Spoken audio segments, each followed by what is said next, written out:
With official Pudsey t-shirts from only £5 and Pudsey ears for just £3.50. A minimum 20% of the price of these products will benefit BBC Children in Need, so wear yours with pride. Selected stores subject to availability. Registered charity. Oh my god, OMG. Is she okay? Yeah, she always does this. Harry Breach just arrived. She ordered McNuggets, so... Oh. Shall I get the door then? Probably best, yeah.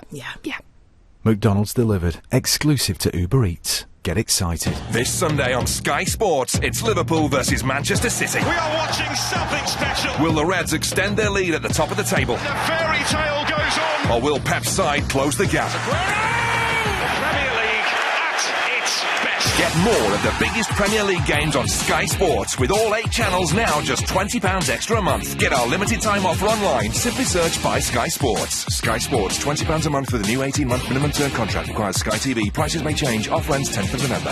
The tension, the turnout, the tears. Your election station. Talk Radio.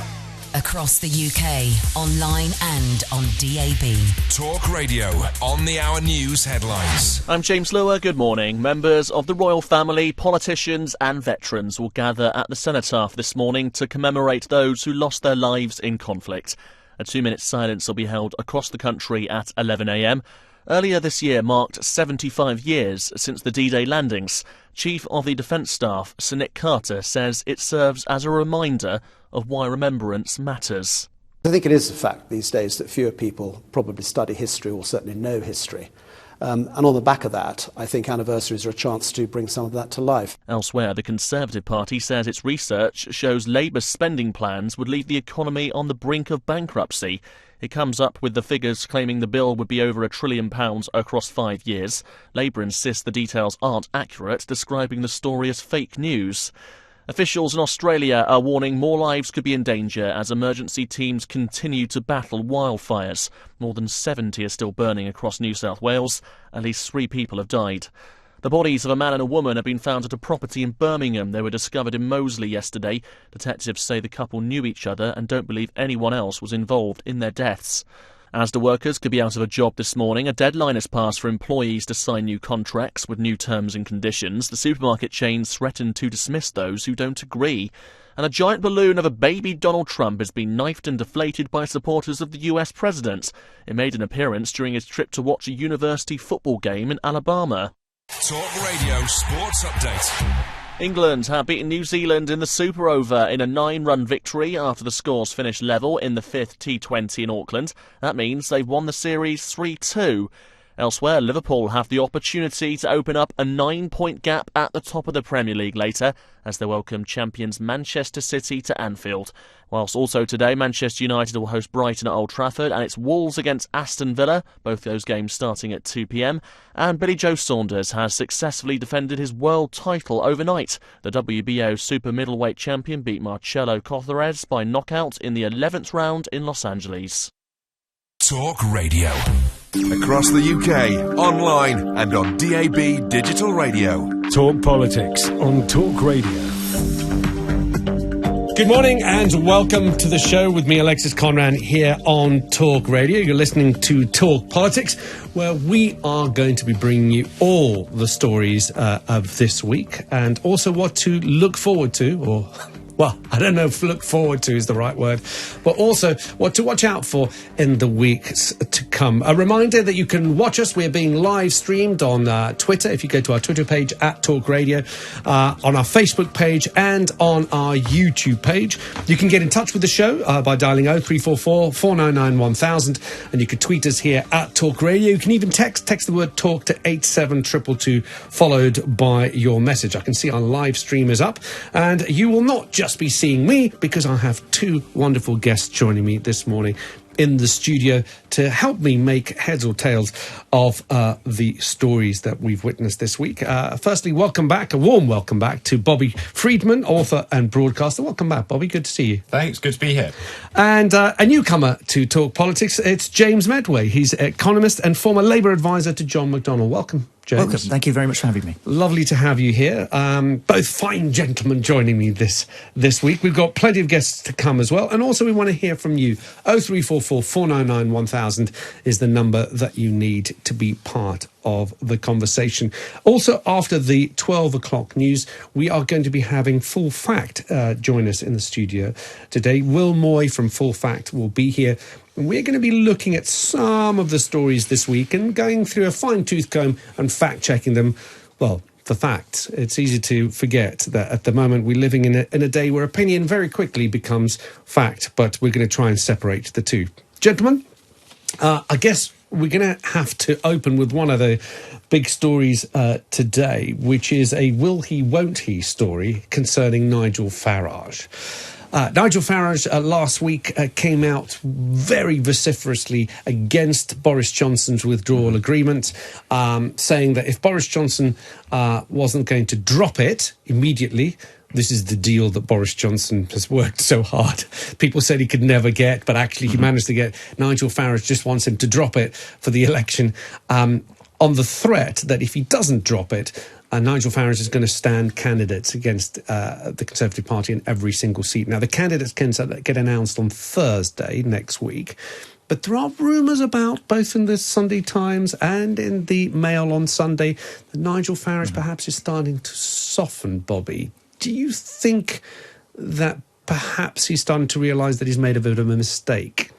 Well, I think he's getting there slowly. You have to realise the problem with the Brexit Party is that they are pretty extreme, and particularly the people at the top of it, that they would rather go for the purest form of Brexit and run the risk of losing a form of Brexit. So that is where they are out of kilter with most people. But for Nigel Farage, he's in a really difficult position, because if he opposes the Tories and then Boris Johnson wins, well, then Farage is done. He was the guy on the wrong side of history.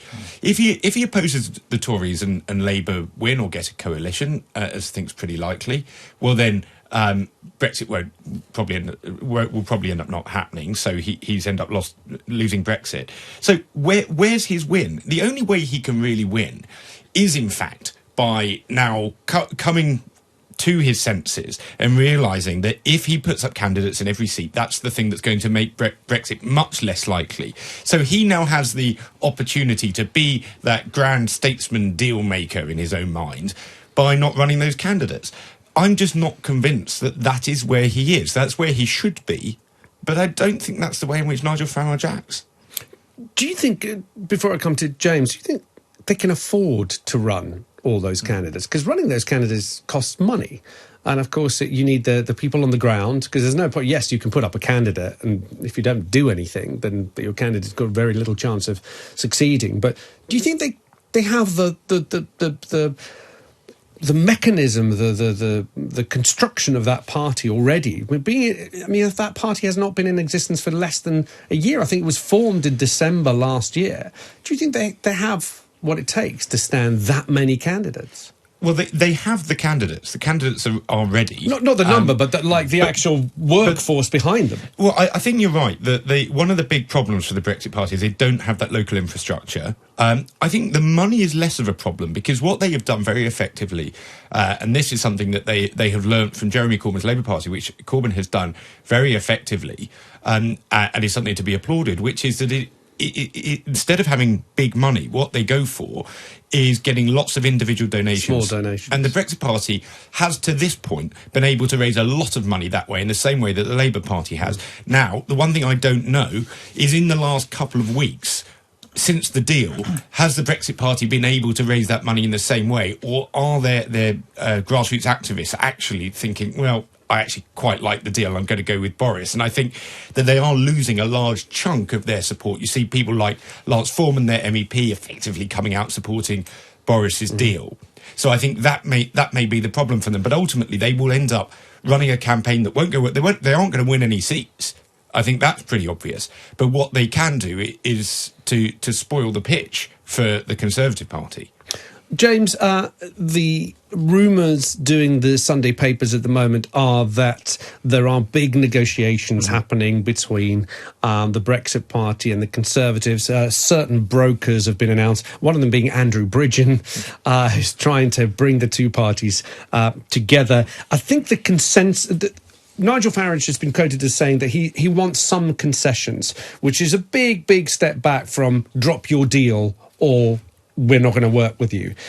And I think what's becoming apparent is that a concession such as no deal being included in the Conservative Party manifesto. So something, I guess, along the lines, I mean, the last one contained no deal is better than a bad deal, but something along the lines of if we fail to negotiate a suitable free trade agreement, or at the end of the withdrawal agreement, no deal is on the table. Maybe that will be enough for Nigel Farage. Do you buy that? Well, it would potentially give him the cover to sort of withdraw candidates and present it as some sort of deal and victory. I mean, part of the question here, I suppose, is even more so than UKIP, the Brexit Party is formed around Nigel Farage and what he wants and what he chooses to do. And then there's the slightly mysterious question, well, what does Nigel Farage really want? And I feel sometimes we underestimate him if we think he's literally just about let's get Britain out of the EU. I mean, this is someone who has quite a clear, I think, political vision, that if you look at how the Brexit Party was formed, if you look at the kind of people he looks to in Europe, and here I'd flag the Five Star movement in Italy in particular. He's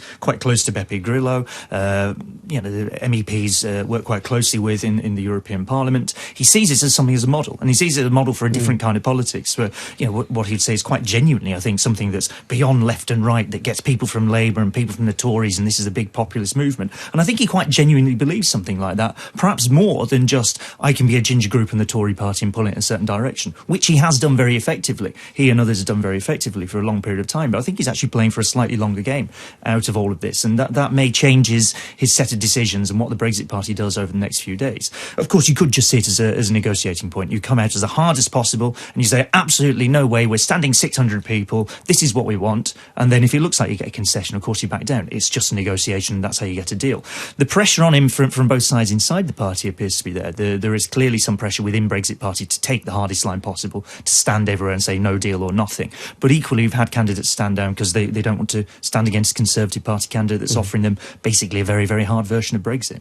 He's going to have to make that choice come Thursday this week, because all the candidates need to be announced. It's unlikely that the Conservatives will have printed up and published their manifesto before Thursday. So depending on what Nigel Farage does, I think we might have a little hint as to what is going to be in that manifesto. And a manifesto that's been reputedly going to be a very sort of slimmed down manifesto, a 40-page manifesto the Conservatives are talking about. Any reason why it would be slimmed down, Bobby, do you think? Well, I think the Conservatives want to keep everything on Brexit, because you'll have seen from Jeremy Corbyn's launch of his campaign that he wants to get the conversation away from Brexit, and that's for obvious reasons, that the Conservatives offer a clear vision on Brexit, as do Lib Dems, SNP and Greens and so on.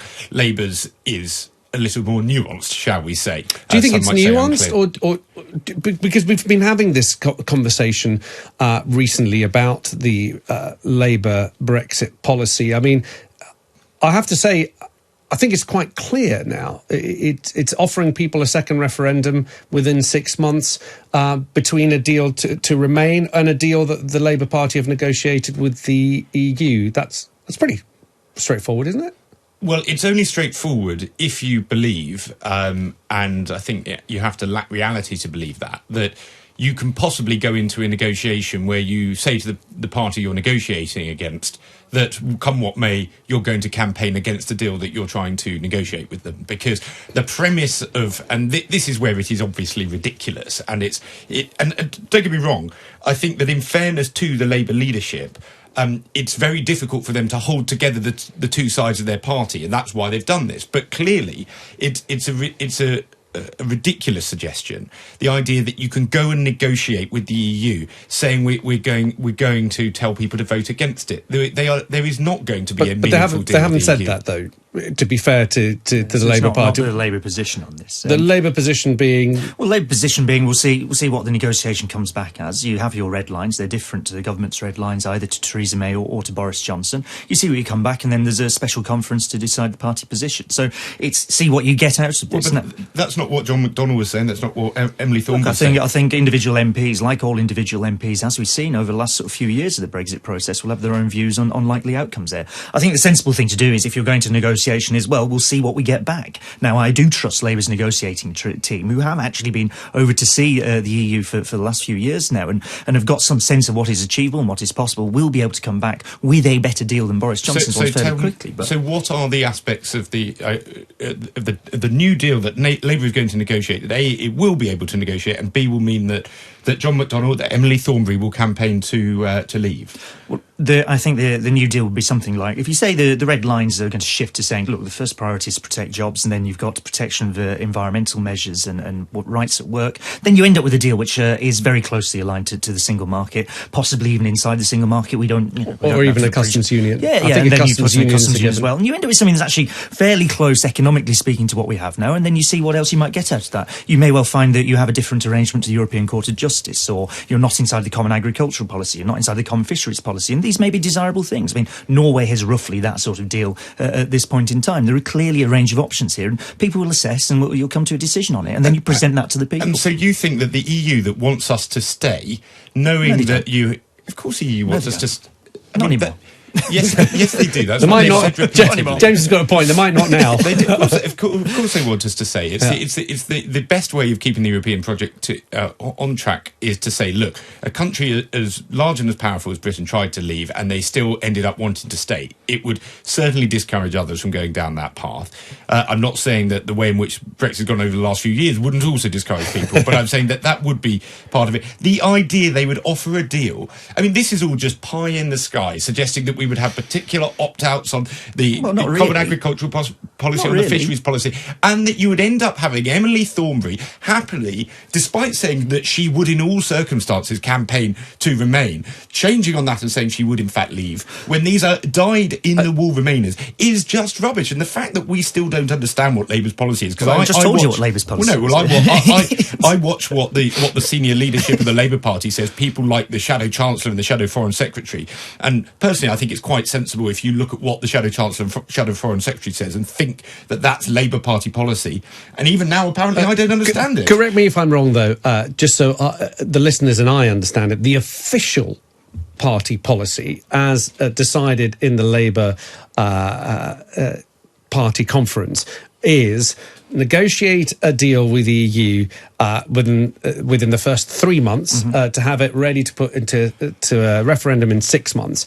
Now, a lot of people have been asking the question, how on earth are they going to be able to negotiate a deal within 3 months? I think that has been answered by the Labour Party saying that they're already been having conversations of what would or would not be acceptable. But that deal would be along the lines of a membership of the customs union, single market. I mean, it's not going to be a Brexit that people accept as Brexit, but it will, to all effects and purposes, will be outside the EU as much as Norway is outside the EU.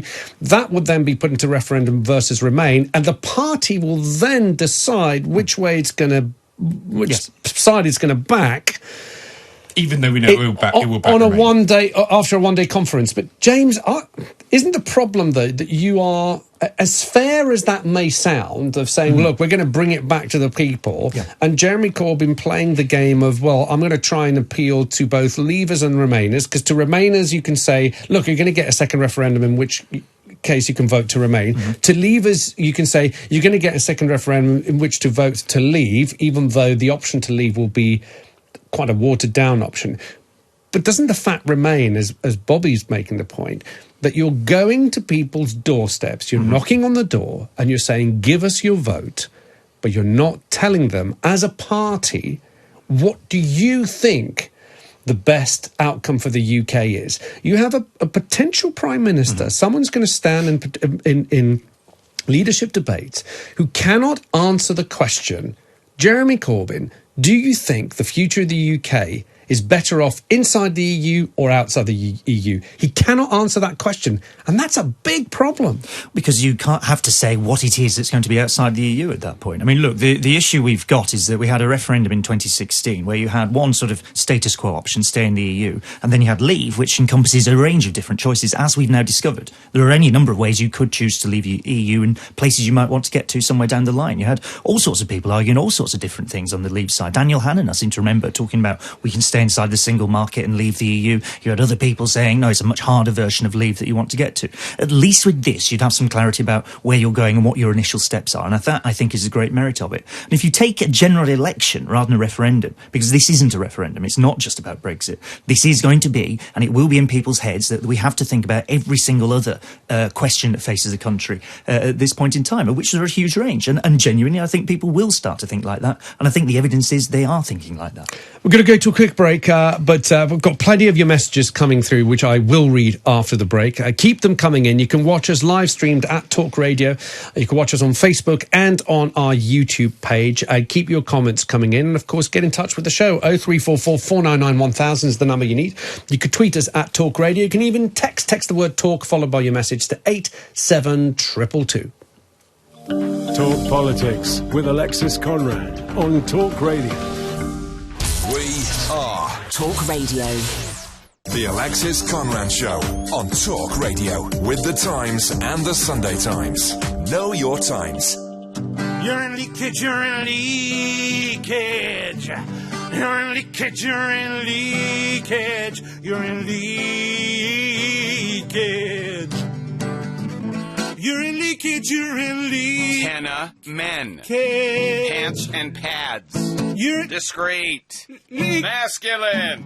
You're secure absorption zone. Buy online or in shops. You're Tenna men. Keep control. Urine? No. Gosh, can we put the heating on? Sorry, it's broken. Can I play some tunes on my phone then? Afraid not. Play CDs though. This car belongs in a scrapyard. I know, but I get nothing if I scrapped it. Actually, you can get at least £2,000 off a new Ford for it. Really? With Ford's New for Old scrappage scheme, you can get between £2,000 and £4,250 off a new Ford car if you scrap an eligible vehicle with us responsibly. Also, there's 0% APR representative on Ford options. Ford. Together, we go further. Search Ford Scrappage. Exclusions apply. Contracted and registered by 31st of December 2019 at participating dealers. Age and ownership criteria apply to scrappage vehicle. Subject to status. Free post Ford credit. Today, it's Wolves v Aston Villa and Liverpool v Man City in a huge afternoon of football. And with Now TV, you can watch both games live for a one-off payment of just $9.99. Hold on, they're checking with VAR.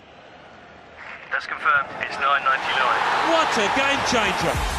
So, to only pay for the games that matter to you, grab a Now TV Sky Sports Day Pass. Search Now TV Sports. 18 plus, content streamed via internet, full terms apply. She did it! Her first word! Go on, say it again for Mummy. Nada. Mama. Oh. Savings.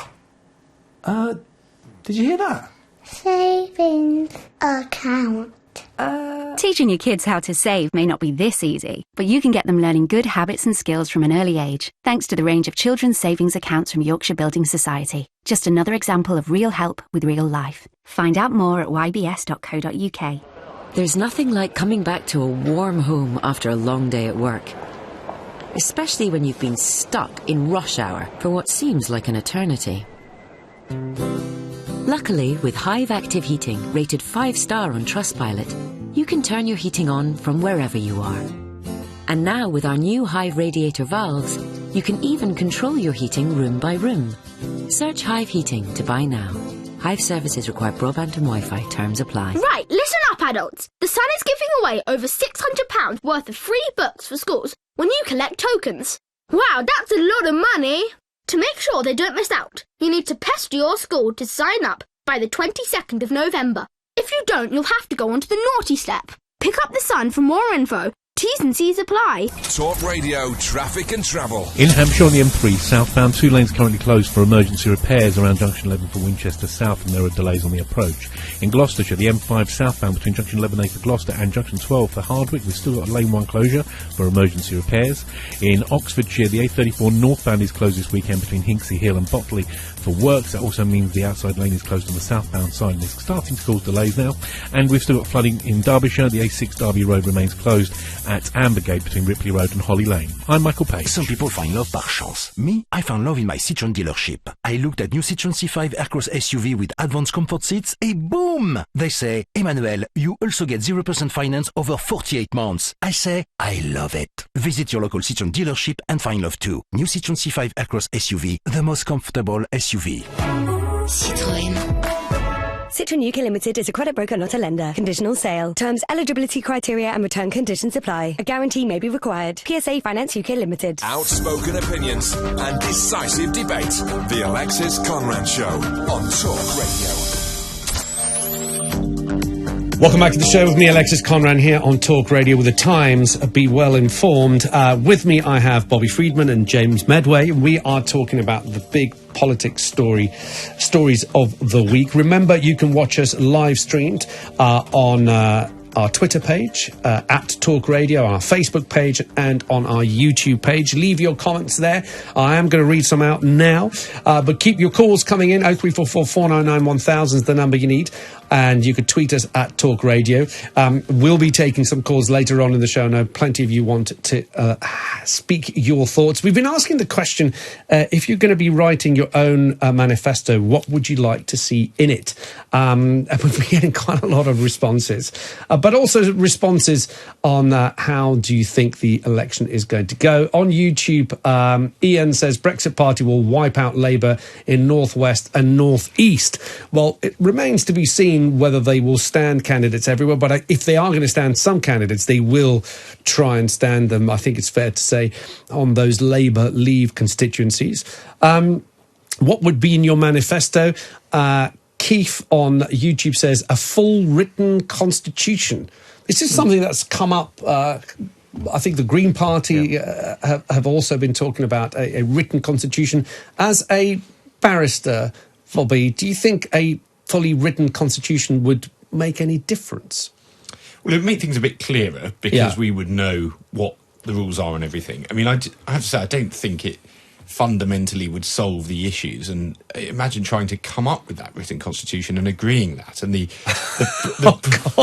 process. And the problem is, of course, that inevitably it would end up being shaped by whichever party happened to be in power. And whichever side of the divide you're on, I think I wouldn't be a fan of that, because you would need to come up with something that somehow would be neutral. And inevitably, I just don't think it would go far enough. I think, in the same way that the royal family, you'd never come up with it if you were starting from scratch now, but it somehow works. I think the Constitution broadly does work, and it's not perfect. But I don't think we should start from scratch and try and put something into writing. I do share some of that, actually. I think that for all the talk of a constitutional crisis and the rest of it, like on its own terms, things have kind of held together, despite the fact you had a government that was quite determined to tear up bits of convention and the rest of it for a good period of time, and certainly floated all sorts of ideas about what it might do in this. So things kind of held together there. But it is quite appealing to say we could have a written constitution and this would set down what everyone thinks. And that there are potentially ways around the issue of, well, whoever's in charge at the time gets to write it. I mean, take Iceland, after enormous financial crisis there at the end of the 2000s, much deeper than here. It's a smaller country, but they did have a process of getting people together, of random selections, similar to what you do with a jury, and get people to write bits of it. Now, it's a much smaller country. It's much easier to do that sort of thing. But there are potentially ways around thinking about how you might go out to people, set up jury-style, consultations, get people together to put in suggestions. There are ways around it if you want to do it and you're committed to having something that everyone can agree on, if you thought that was worthwhile exercise. Do you think that this Parliament, this 2017 to 2019 Parliament, will be remembered as an effective one? or as a defective one?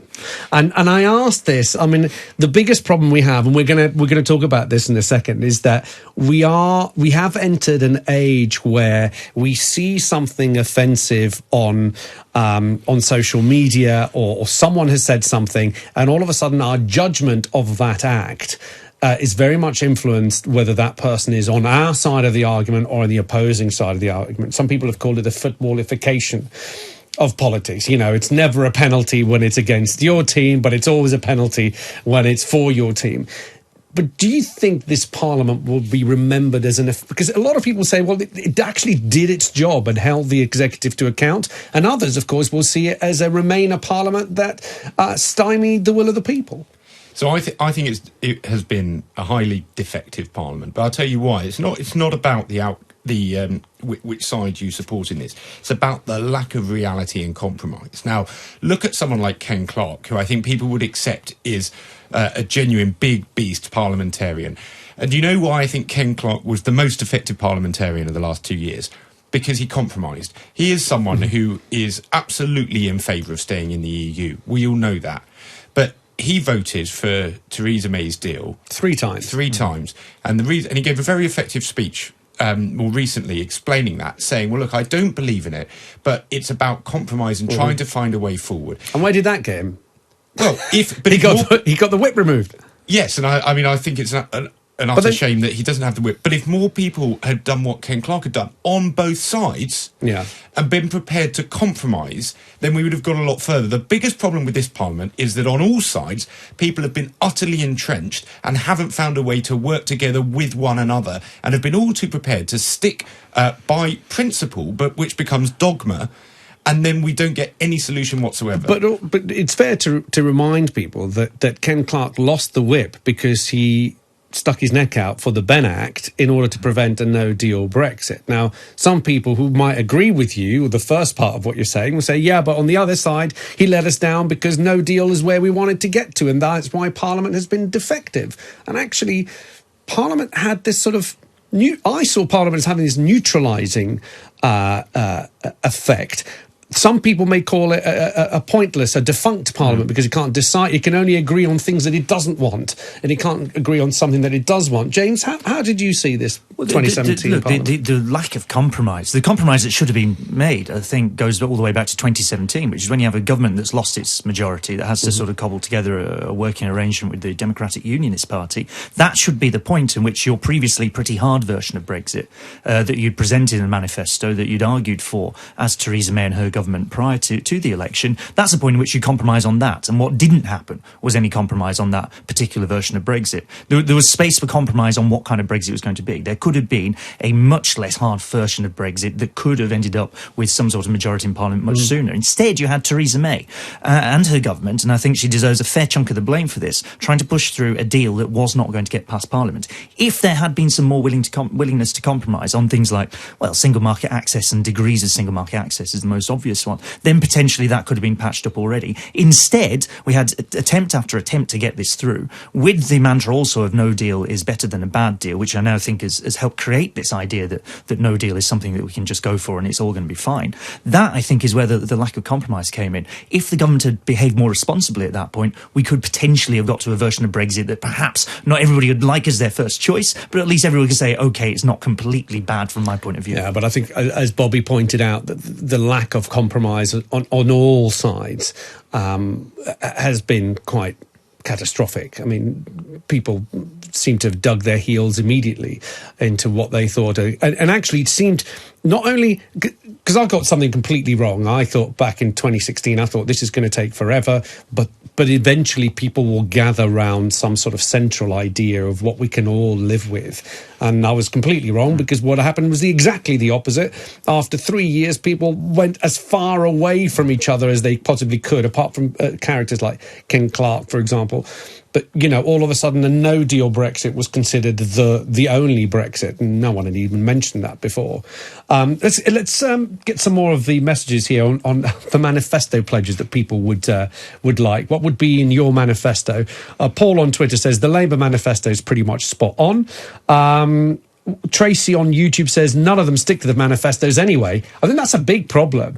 I wonder how many how many voters actually read a party manifesto. And when they do read it, do they say, well, how many of these things did I read last time that never came to pass? That's another problem. Stephen on Twitter says, now this is an interesting one. Leave a party, leave your seat. It's fair to say that we've had a few people cross the floor. Yep. Was it Heidi Allen who left and went to Change and then to the Lib Dem? So that's two different parties. What are your thoughts on that? Should there be a mandatory, if you stand for a party and then you end up leaving that party, there should just be a by-election immediately? Yes. Bluntly, yes. I think it's you vote for the MP, sure, you vote for your constituency MP, but people vote for parties as well. Now, this is the odd sort of compromise system. Here we are without a constitution that's developed over many hundreds of years in practice. But by this point, because people do vote on party lines and expect that MPs will work for a party, then yes, I think you should step down. You should feel duty bound to do it. I think Douglas Carswell, who's not someone I normally agree with, is the person who did have the kind of decency to do that and actually won his seat, come to think of it. So I don't agree with that because, funnily enough, I thought it's like we picked you on purpose. I know, but I thought we'd be the other way. You'd naturally think we maybe be the other way around on this, but no. For me, it's the fact that MPs are elected as MPs. Now, don't get me wrong. I fully accept that, of course, the party vote makes a big difference, but otherwise, MPs have become beholden to their party. What would the rule be? That if the whip was removed, then you would then have to resign and then stand again. And you have MPs that want to leave their party for perfectly well-principled reasons. Luciana Berger being one example, leaving the Labour Party. The idea that she would have to run again for election immediately when she has, in my view, been forced out of her party, I think would be an utter disgrace. And I think we want MPs to be able to take a principled stance and say that in a certain circumstance they will cross the floor. And what you do have as the protection is the fact that you have an election every 5 years. So it's not a particularly long, or quicker, exactly. Every 5 minutes at the moment. Do you think that most people, because you touched upon this, James, just now, when most people go into the booths to vote, do you think ultimately they are voting to send a party leader to number 10, or are they voting because they like their local MP, or they feel that they are represented and their local MP has done all the things that they promised and has been a good MP? Well, look, I mean, if you've been a good local MP, it counts in your vote, right? I mean, there will be a chunk of people who work like that. If you're the MP who does have the surgeries regularly, you can be seen to be doing things locally, then you know that this makes a difference. And any MP who wants to try and retain their seat should be thinking like that. So there are a chunk of people who definitely vote on these lines. But probably the majority of people are voting on party lines. Now, whether that's a party leader line in addition, whether we've got kind of implicit presidential system, I'm slightly more dubious about. I think its party loyalty still retains a great deal of bite. I mean, you can see it shifting, right? It's obvious it's shifted over the last few years. We know there are large numbers of people who are looking at moving perhaps from their habitual party or have dropped out of voting. But nonetheless, the largest chunk of people out there are still voting on party lines, and we have a party system that reflects that. Bobby, Jeremy Corbyn has gone out of his way to make it clear that this isn't a presidential-style election. He's, of course, some more cynical voices might say that's probably because he's got the lowest ratings of a party leader that you could possibly have. So it seems that you have one large party saying it's not a presidential-style election, don't look at me, look at our policies, look at the party. And on the other side, all hopes seem to be pinned on the charisma and abilities of Boris Johnson to charm an audience. How do you think it's going to play for both those parties? I mean, is it fair to say that the Conservatives are playing more on what Boris Johnson can offer the party? I think they are. I don't think they're pushing it too hard. I mean, in fact, Boris is a good campaigner. I mean, he has a history of winning elections, in fairness to him. So whether you like him or don't like him... Yeah, I think he won London twice. He's won London twice. He did win the EU referendum, after all. Corbyn obviously doesn't have a history of winning elections and has historically low poll ratings. But I think Labour's in this sort of opposition where the online activists for Labour tend to make it an awful lot about Corbyn because they're very bought into the Corbyn idea, whereas in the world at large, Corbyn is incredibly unpopular. So I think for Labour to try and get in, they have to take it away from Corbyn, because in my view he is utterly toxic. And what the challenge for Labour activists is to try and persuade people that you can vote for the Labour Party, but there's not a vindication of Jeremy Corbyn. But unfortunately, the sheer fact of the matter is that if there is a Labour government, it will mean that Jeremy Corbyn and his acolytes are the people who are in number 10. Acolytes, okay. That's a word. Depending on the result of the election, which of course we will wait in bated breath to see on December the 13th. In the following hour, we are going to be speaking to the Green Party, and we are going to be discussing the Remain alliance with the Lib Dems, Plaid Cymru and the Greens, for balance, of course. Let me ask you, gentlemen, your views on social media and politicians at the moment. We've had various stories, which I don't particularly want to go into the finer details for reasons of broadcasting rules.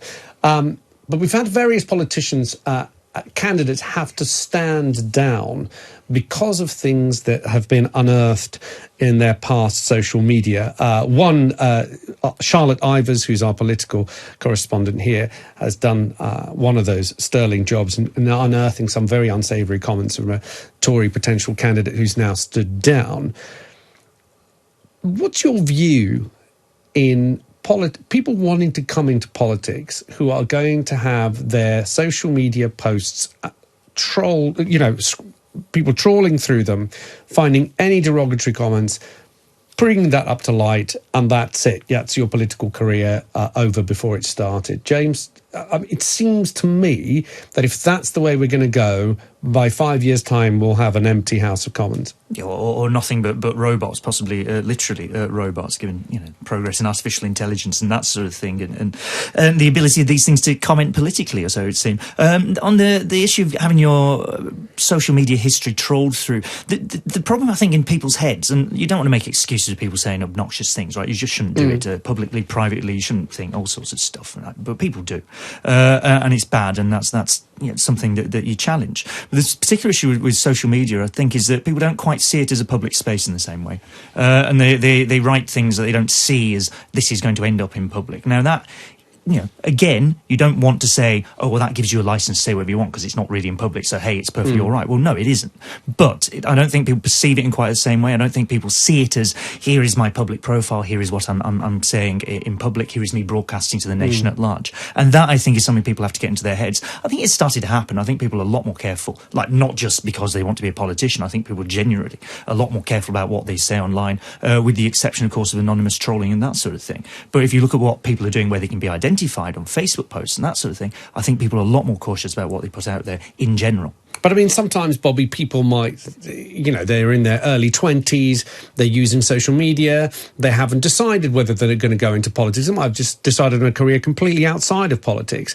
Then something happens in their lives, and when you speak to politicians, a lot of them have had that sort of moment where they thought, you know what, I'm going to get involved, I'm going to do something. They go into politics, and some journalist trawls through and goes, yeah, but before you were even intended to go into politics, you said X, Y, and Z, which was derogatory to somebody or other. Therefore, you can't go into politics. Is that really where we want to be? I have to admit, I'm very torn on this, because I do believe in redemption. And there have been lots of...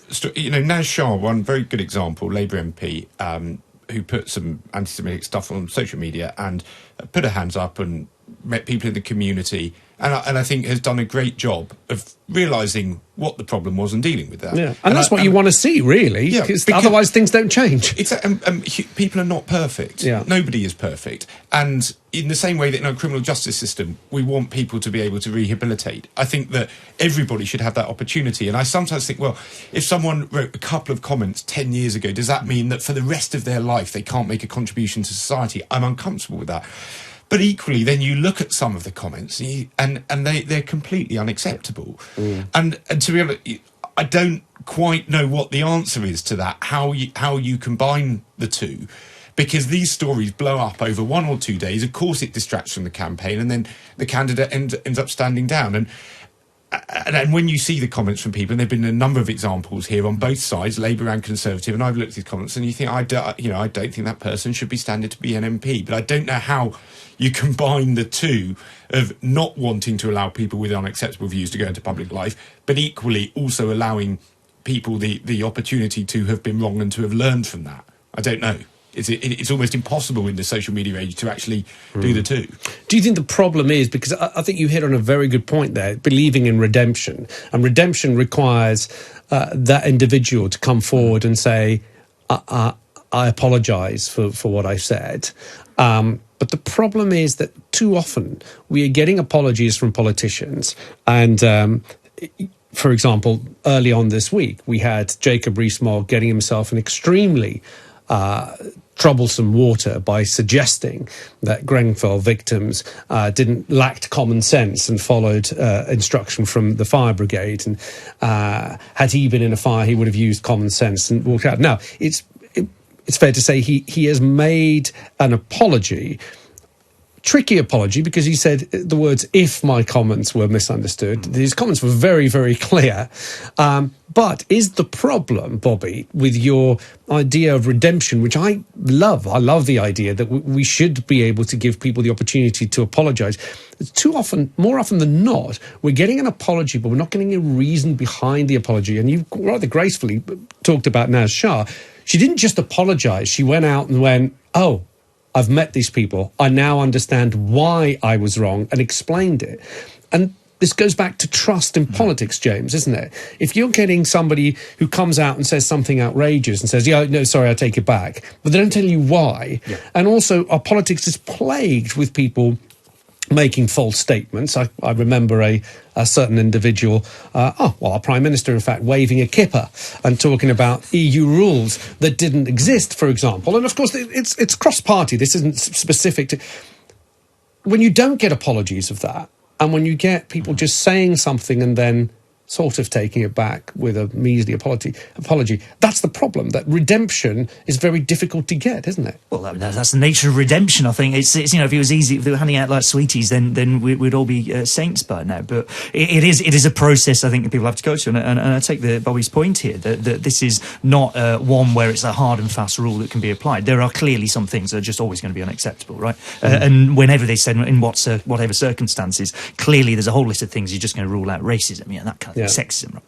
You're not going to support that, and it's extremely hard for someone to lay out why they might have said particularly offensive things. But more generally, it is this issue of trust. I think partly the reason that.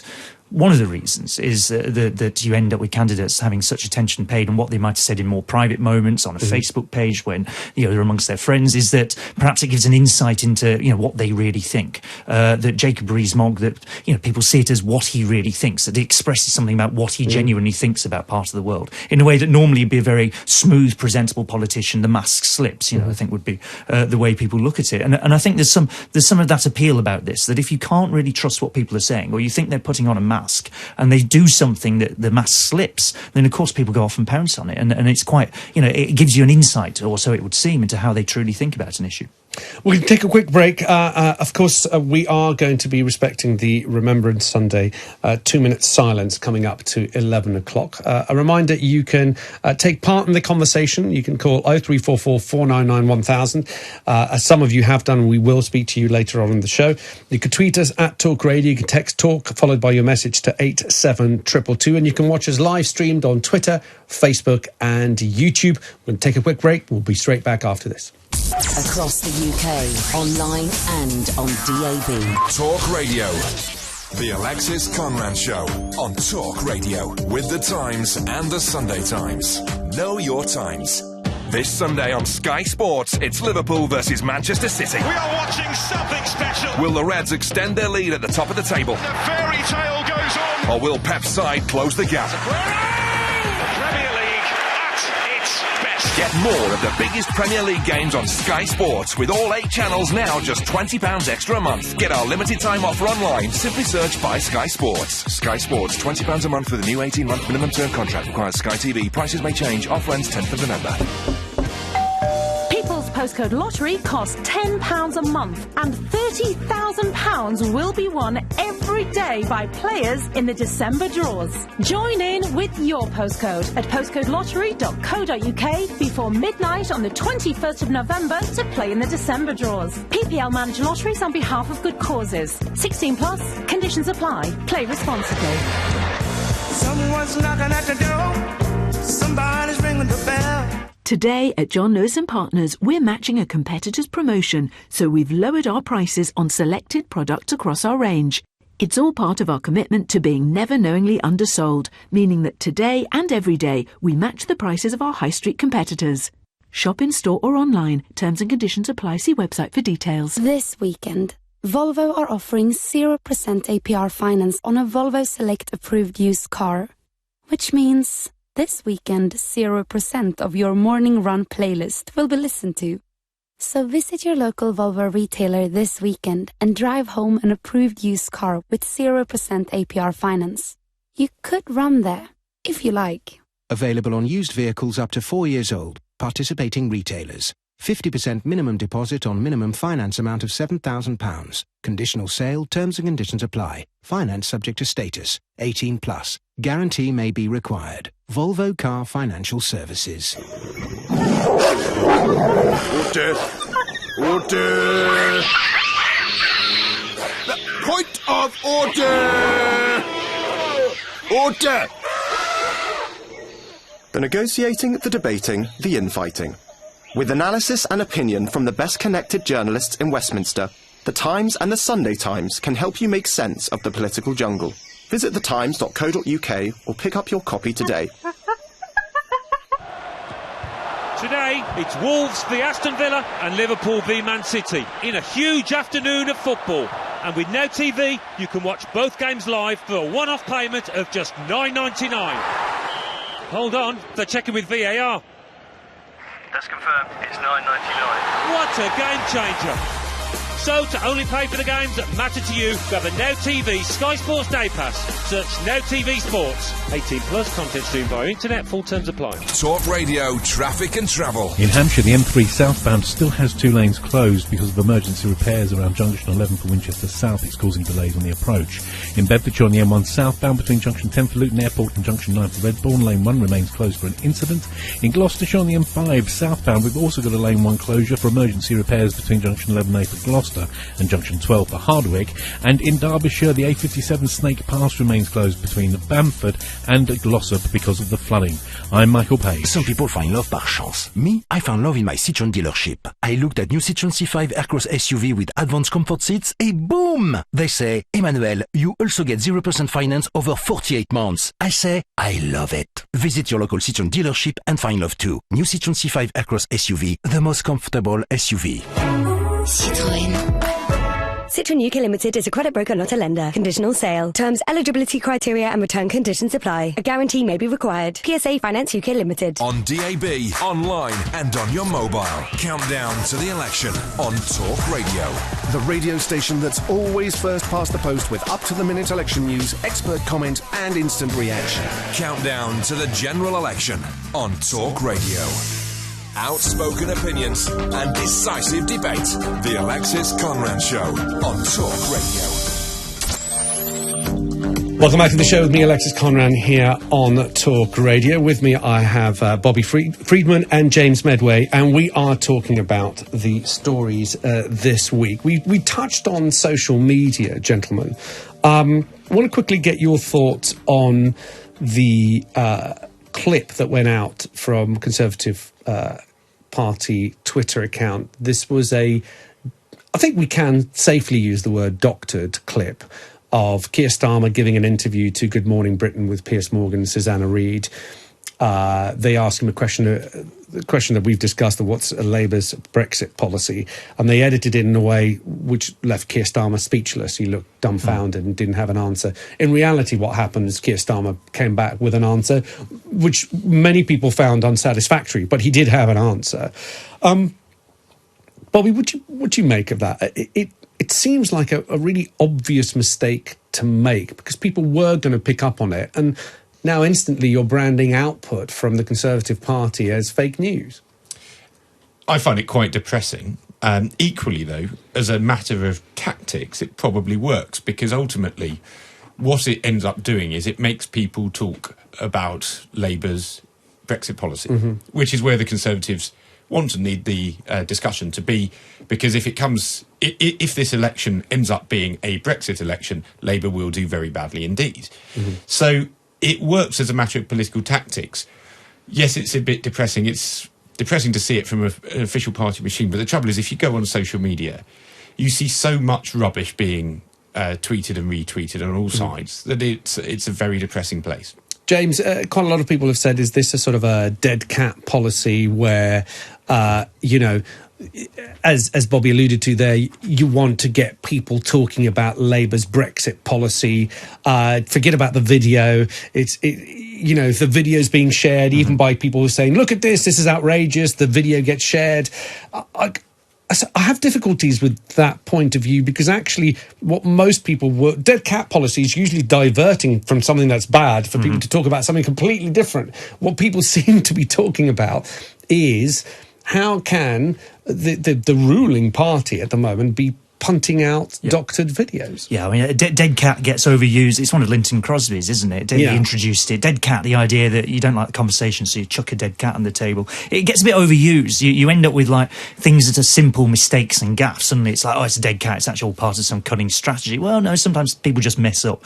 So that can happen. On this one, they knew what they were doing with the doctor video. They knew it would get shared massively. They knew it would dominate conversation. Now, I take it's the view that maybe other people disagree with, but I think on the whole, if people are fed up with Brexit, and people are unfed up with Brexit, right? Loads of people are fed up with Brexit one way or the other. If you talk to people out there, look, for goodness sake, we've had 3 years of this, we're fed up with Brexit. If you're saying, well, what we're going to do for 5 weeks or 4 weeks, 4.5 weeks of the campaign is talk about nothing but Brexit, which you're fed up with, it doesn't necessarily strike me as a genius strategy. I don't think it's one that can hold together throughout the entire campaign. I think we've already seen that much of what we're talking about in reality, for however much the election gets billed as a Brexit election, we end up talking about the NHS, which, you get into from talking about Brexit. If you're talking about the Brexit policy that the Tories want to pursue, you end up talking about the NHS and the Dispatches documentary and some of the revelations that came through and that on the potential sell-off and the removal of protections of NHS markets here. So that is where the conversation ends up. So if the Tories want to keep on talking about Brexit, I think from a kind of Labour or any other party point of view, it may not be such a bad thing. It may not be quite the free gift that they think it is. Do you think that where we are now with social media, there is a lot more scepticism, healthy scepticism of what people see online? Twitter has banned political advertising. We've had this incident with this sort of the doctored video. Do you think people are more savvy at the moment when they are looking at social media and at Facebook? Facebook has made it easier for people to see who's spending a lot of political advertising. There is a campaign at the moment, Who Targets Me, where you can install an extension on your browser to see who is targeting you and posting messages. Do you think that certainly since the 2016 referendum we've moved forward when it comes to the social media aspect of the election campaign? I don't think so. I mean, I think if you are a political geek, you may go into that amount of detail. But equally, if you have the time to spend looking into what is being said and researching it and so on, you're probably quite a sophisticated user of political information anyway.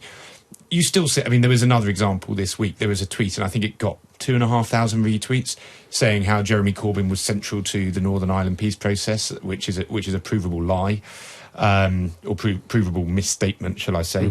That was one example. There will be others on other sides, of course.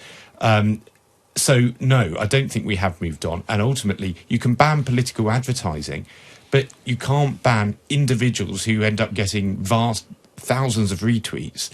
For claims that are just simply incorrect. What's your view? I covered a story yesterday on my show. The Advertising Standards Agency retrospectively banned an advertising campaign that went out in May, June from the DWP.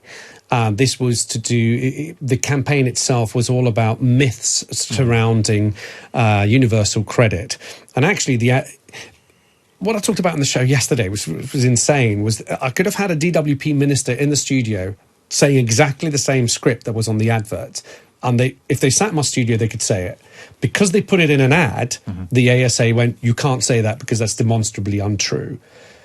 It seems to me that if you can do it on an ad, you should be able to do it to a politician. So, for example, and we're going to do this after 12 o'clock with Full Fact, you know, if you are saying I'm building 40 new hospitals, whereas in fact it's 6, you shouldn't be allowed to keep repeating that. James, and it applies on both ways. If Labour are making a statement that, or the Lib Dems or the Greens, that's categorically untrue, should we not have a system in place where if someone has told you that's misleading, you shouldn't be allowed to repeat the claim?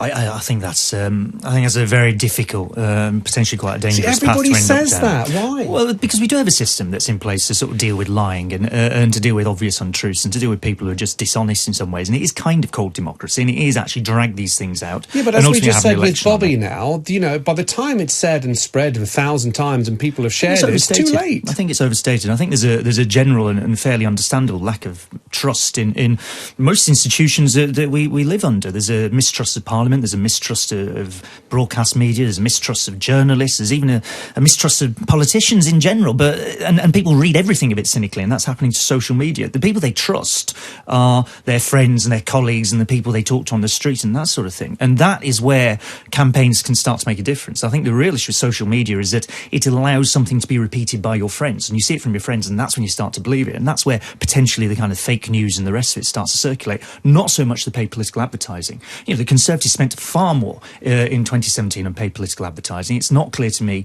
it shifted that much of the result. I think having people out on the streets and knocking on doors is the way that you can win elections in a day and age of low levels of trust. So I think that if you're getting back to like the question of can you challenge politicians on facts, it is the democratic process itself that should be able to do that. You can flag things up, you say things, you get them in debate, and you can actually win these things.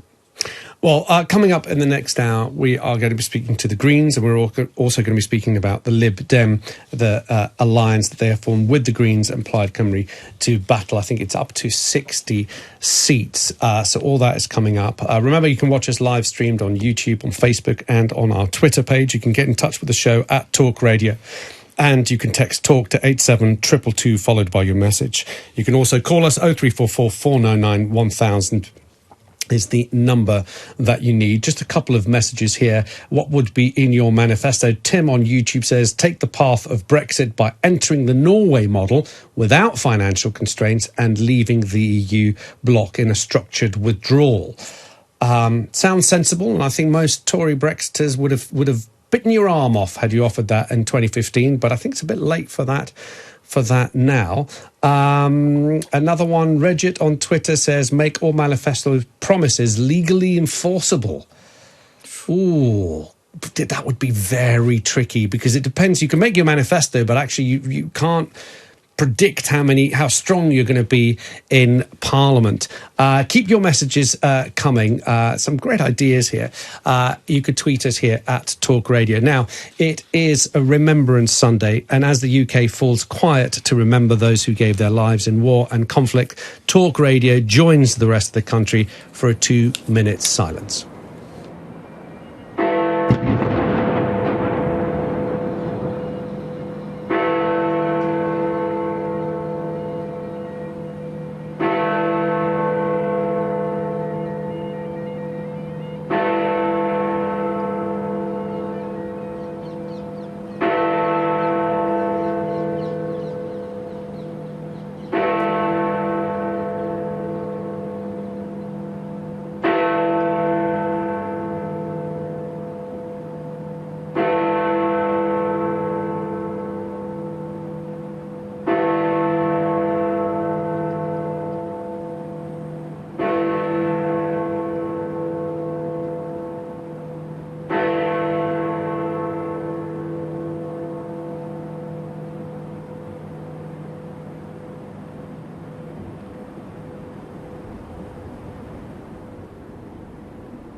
A 2-minute silence there to remember those who lost their lives in battle, with a national service of remembrance taking place at the Cenotaph in London. Now, with the rest of the day's news, here's James Lewis. Thanks, Alexis. Labour is dismissing what it's calling ludicrous claims by the Tories about how much a Jeremy Corbyn government would cost over the next 5 years. The Conservative Party says the opposition's policies would amount to an extra £1.2 trillion. Elsewhere, police say a man and a woman who died after being found with serious injuries in Birmingham were known to each other. The pair were discovered at a property yesterday. Firefighters are still trying to contain bushfires, which have killed at least 3 people in Australia. More than 70 blazes are still burning across New South Wales, and more than 150 homes have been destroyed. And workers at Asda could be out of a job this morning. A deadline has passed for employees to sign contracts with new terms. They've threatened to dismiss those who don't agree. Gary Carter is from the GMB union. I don't think anybody thinks what Asda is doing is reasonable. Sacking people is not the way to go about business. They are damaging their own brand, and that's just not good. Workers will lose bank holiday leave and won't be paid for breaks, but Asda is insisting most people will end up better off.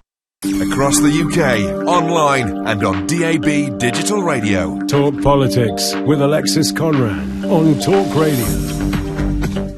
Welcome back to the show with me, Alexis Conran, here on Talk Radio with The Times. Know Your Times. We are going through all the political stories of the week. My guests are Bobby Friedman, author and broadcaster, and James Meadway, economist and former Labour advisor to John McDonnell. Gentlemen, James, seeing as you are former advisor to John McDonnell, I've got to ask you of your thoughts. The big stories, 3 big stories, as I see it in the Sunday press today. One we've already covered, which is what is Nigel Farage going to do with his Brexit party? I guess we'll find out on Thursday. There's another story. All to do with the Russian intelligence report, which I want to talk about in a second. But before that, the big headline, both in the Mail on Sunday and in the Sunday Times, was that the Labour Party spending promises will amount to 1.2 trillion. That, according to the Sunday Mail, will cost every household in the UK £43,000. Now, that seems rather a lot. It would be rather a lot if it was a real number in any sense. I mean, what's incredible about this is, where does this figure come from? Well, I can tell you. I can tell you where ahead of a manifesto being published and any commitments to any spending being made as a manifesto promise. It's odd to be able to say, oh, it's definitely 1.2 trillion. Here's where it comes from, according to the Sunday Times. The Tory party claims that its 1.2 trillion figure is based on costings for Labour's last manifesto and most recent pledges across a 5-year period, which is the length of the next Parliament. So that's where they're costing it. So it's already cumulative, right? It's not a 1.2 trillion a year. It's just 1.2 trillion inside of 5 years that they're trying to say there. And they're basing it on the last manifesto, which we did actually fully cost, right? Mm-hmm. Which was, 47.8 billion pounds in current spending, day-to-day spending, completely covered by taxes, and then 250 billion pounds over 10 years of capital investment. So if they wanted to just reprint that, which is from the last manifesto, which would be the more honest approach, then they could do. I don't know where they've got the rest of it from. I think it's slightly disgraceful that this is being repeated almost verbatim across various bits of the press without a serious challenge to the figures. It comes in the same week that Sajid Javid was told quite correctly by the head of the civil service that he couldn't get the Treasury itself to put out sort of made-up costings like this. And that is quite correct, because it's kind of, we were talking about the Constitution earlier. It's important that we have a neutral civil service in this country, and getting them to campaign for one political party or other is absolutely unacceptable. So instead we've got this sort of slightly dubious, very large figure on the front pages of some of the more conservative inclined press this morning. I'd dismiss it entirely, frankly. Bobby, is this an attempt from the Conservatives to overinflate, if you like, the Labour spending plans? Because for the first time in a long time, the Conservatives themselves are giving that magic money tree an almighty shake. They are making some, huge spending commitments. I think Labour so far have committed to spending about 50 or 55 billion per year, whereas the Conservatives are about 25 to 30 billion a year. So they are still spending a lot. They are, and I think it's unsurprising, because I think we've got to a place as a society where, after a very long period of time when we have had austerity, I think people think it's finally time to have their jam, and people feel that it's time to get the just desserts for the fact that we have had a long period of austerity, which I think is why we're seeing this trend here. I mean, I haven't seen the underlying analysis, and I'm not saying I'd be qualified to necessarily undertake the economic analysis to say whether it's right or not. What is clear is that Labour is promising a huge raft of spending increases. I'm not sure necessarily it's great politics to be saying, look how much Labour's going to be giving you. Because it was. It's one way of looking at it. I mean, I think it was.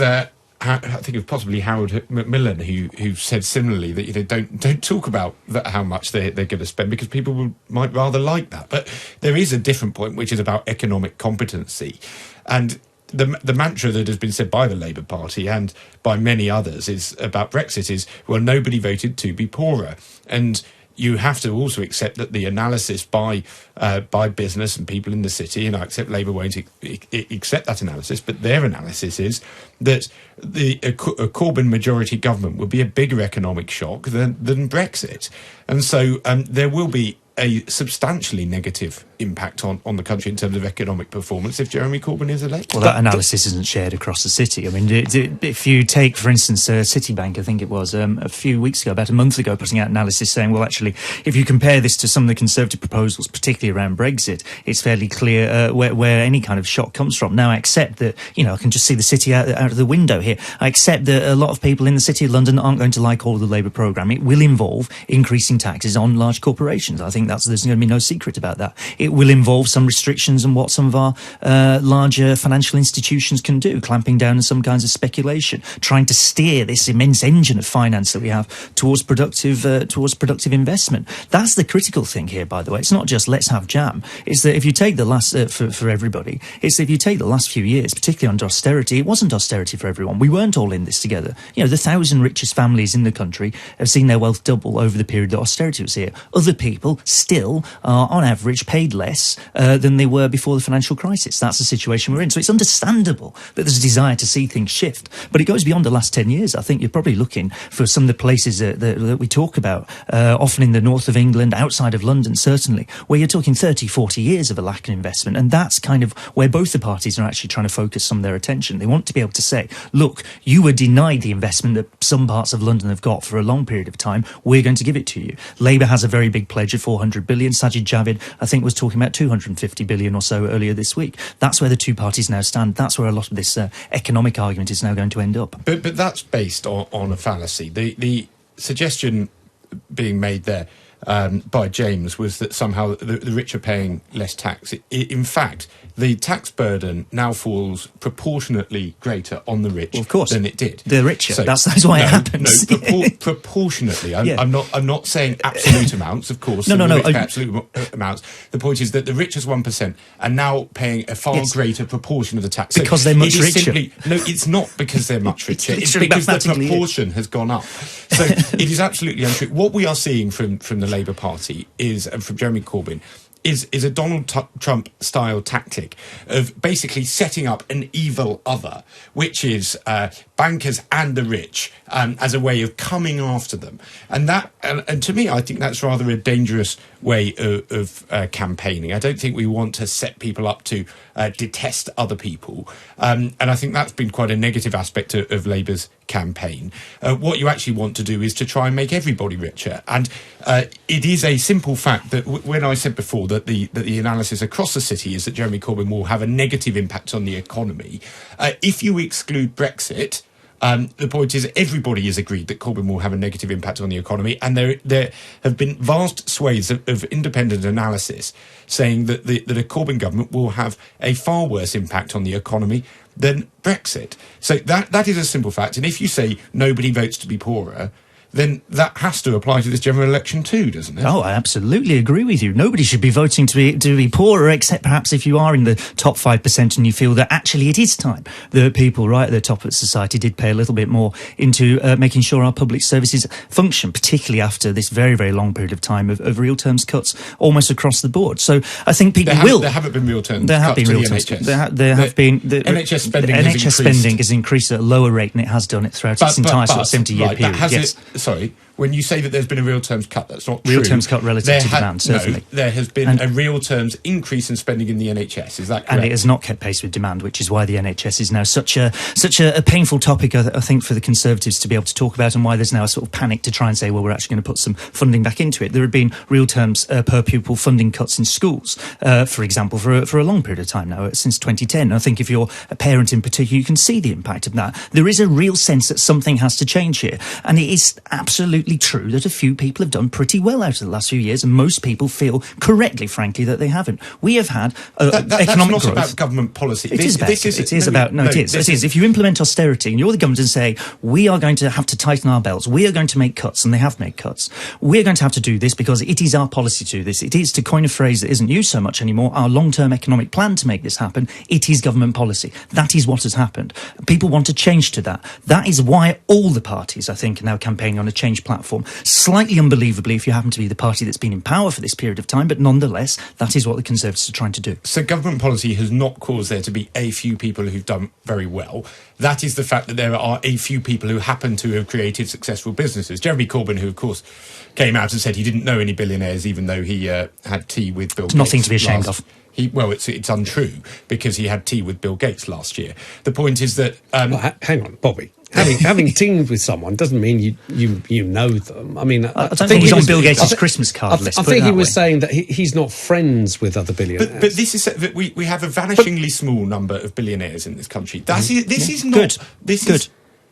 Well, we obviously have one example here. I think one billionaire is one too many, really, isn't it? Well, I think that's quite instructive, isn't it? It's not. We want people to be able to succeed if they create successful... Absolutely agree. How about you let me finish? You want people to be able to succeed if they create successful businesses. You want businesses to be businesses that act appropriately towards their staff and pay them well and give them good conditions. I support all of that. But but the idea that somehow, if you create an incredibly successful business, then that is a bad thing, which is what James says. Because if you do create a successful business, you make an awful lot of money. I think that tells you a lot about where Labour's economic policy goes. No, that's not what I said, is it? If you create a successful business, fine. But what I said was that, come on, £1 billion pounds. £1 billion. But hang on, but you did say that, James. Yes. You said $1 billionaire is one too many. We should not be in a world where people... I mean, who on earth is really worth £1 billion? Well, I mean, I'm fine with aspiration. I'm fine with success. Someone who's invented something that helps humanity. Maybe they're worth £1 billion.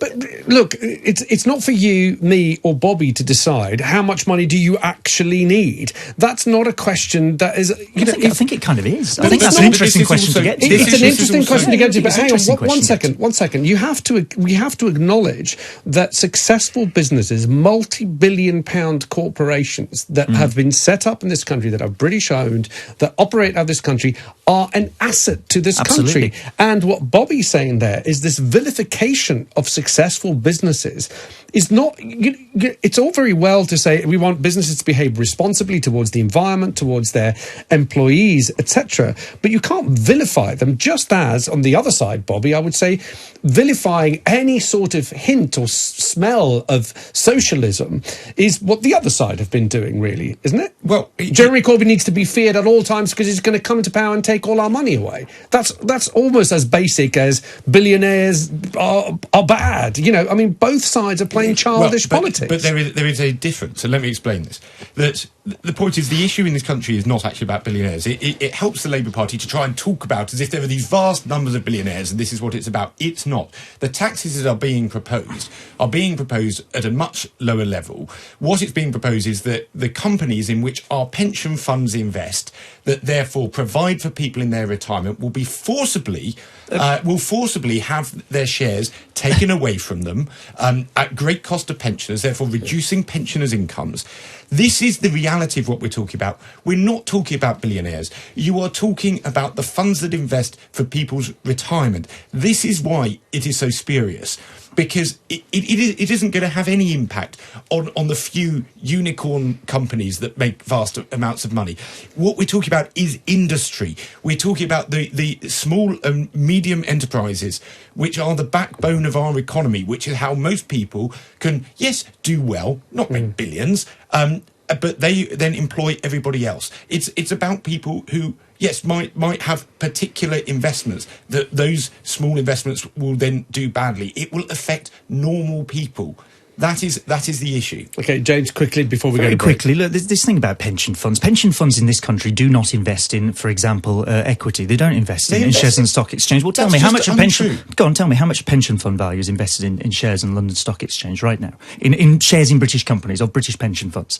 It's about billions of pounds. 5% of the total value. How much is that? It's 5%. How many? Less. You want to talk about billions, okay? And you want to talk about the figures. How many billions of pounds are invested? The majority, in British the great majority. The great majority of pension fund wealth is tied up with government debt, or it is tied up with equities held in the rest of the world. If you're talking, I think what you're referring to here is a plan to make sure that people who work in large companies can share in the success of those companies by having shares, literally shares in those companies, then that is what we're talking about. The mechanism to do that is dilution of shares, as happens every single year when you have a few chief executives who also get their share options, who also get a share dilution. We're simply saying, spread that around a bit, spread the wealth around a bit. It is not the case. It is categorically not the case that pension funds are going to lose out vast sums of money because you are giving shares to people who work in large companies in Britain. This is genuinely an economic myth. Still haven't got a figure, have we?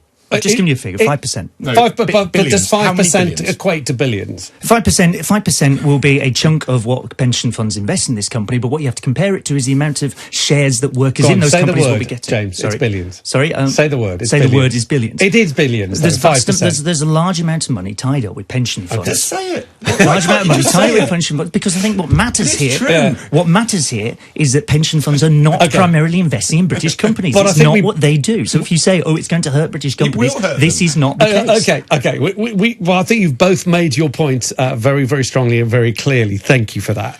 We are going to be speaking next to Amelia Womack, the deputy leader of the Green Party, and I also want to talk about the Liberal Democrats and their plan in this election, because it seems to me that the Liberal Democrats are possibly going to be put in a situation of being kingmakers, along potentially with the SNP. 0344 499 1000 is the number you need to let us know your thoughts. Keep your messages coming in here. The reams of them, I will read through pretty much all of them if I can.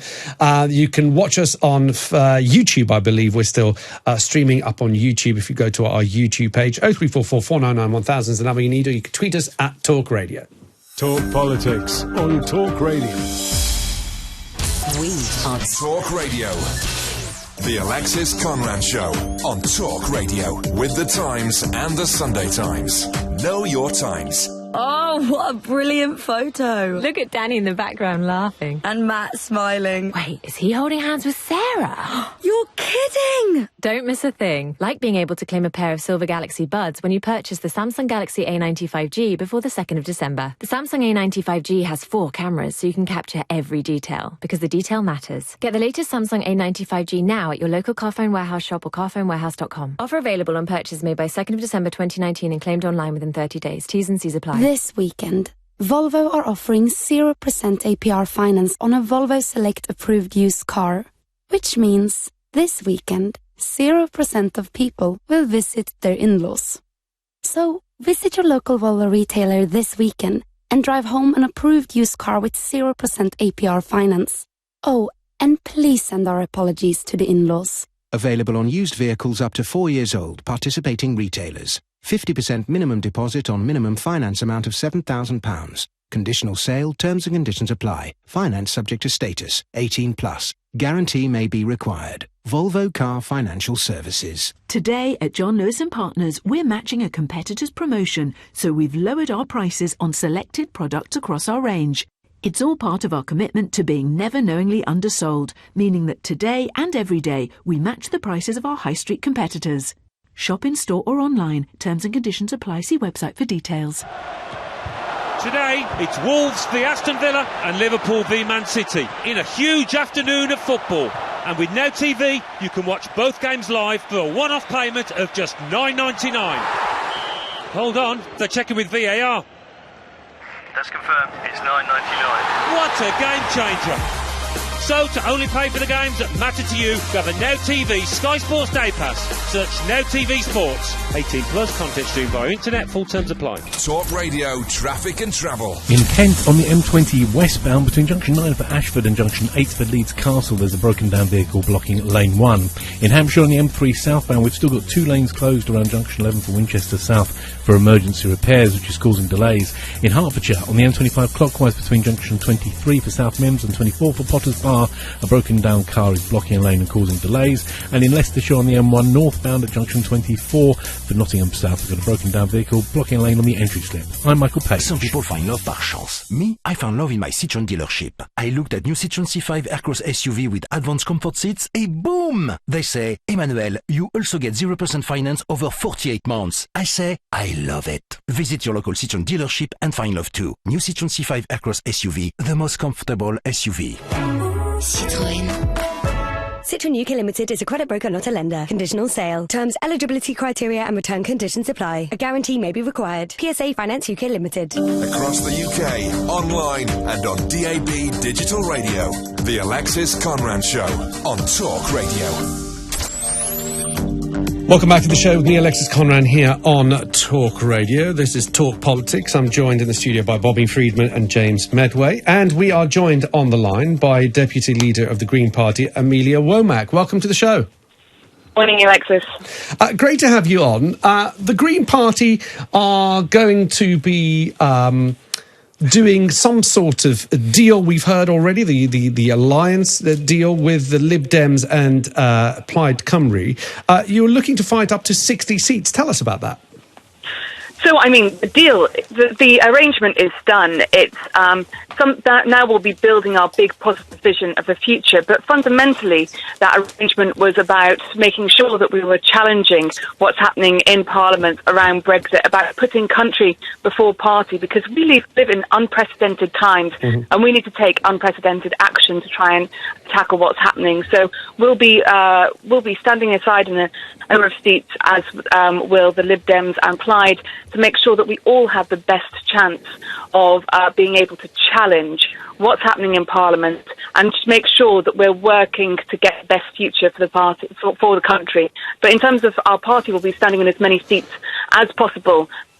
But what is the message, for example, if I'm in a... putting the climate emergency at the top of the agenda. But what is the message, for example, and without mentioning specific constituencies, please, because of the broadcasting rules, but what is the message, for example, if you have a Green Party supporter in a particular constituency and you say, well, we're not standing a candidate, what is the reason you're giving to your Green Party supporter in that constituency? We're giving Green Party supporters the best chance to get Greens elected across the country. Right. And in the general election in 2015, we got 1.1 million votes and 1 MP, while the SNP got 1.6 million votes and 56 MPs. We need to get more Greens elected. We need to make sure we've got better Green representation that is in line with our vote share to ensure that we are tackling the climate emergency, holding the government and the opposition to account, as we have done so successfully over the last decade, and making sure that these issues of social justice, environmental justice are on the table. So for those voters, we are working to get more Greens elected, and with a broken electoral system, then this is our best chance. But in constituencies where you're actively standing down because of this alliance, are you confident that the candidates that you are promoting and your Green Party voters, are you confident that those candidates are aligned with the Green Party policies, the environmental policies, and all the other issues that the Green Party are so strong on? So, as I said, we've not been... This is an arrangement about seats specifically, and this is why we are standing in as many seats as possible, because as the Green Party, we are the party that's got the clearest message on the future of the environment, wanting to be net zero carbon by 2030 with a genuine roadmap of how we achieve that, and that is second to none of any other party. Okay. And I think it's issues like Brexit that has meant that we've had to come together for these conversations. It's a result of a broken political electoral system that we've had to come together and have these conversations. But our policies are second to none to the rest. Okay, well, of course, people have the option to read the policies of the Labour Party, the Lib Dems, the Brexit Party and the Conservatives and Plaid Cymru and SNP. But you are working with Plaid Cymru, who are favourable for Welsh independence. How do you square that should you be in a position where Welsh independence comes up as an issue? Would the Green Party support something like that? So we've always supported further devolution, and in terms of being Welsh myself, and the future of Wales is so vitally important to ensure that we've got our power over our own decision making.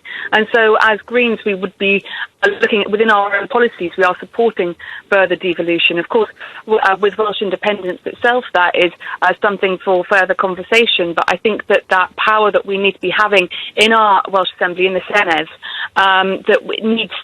we need to have more control over our future in Wales. So I feel that we are very aligned in what we want to achieve, because it's power at the closest point to people where we have the best kind of democracy.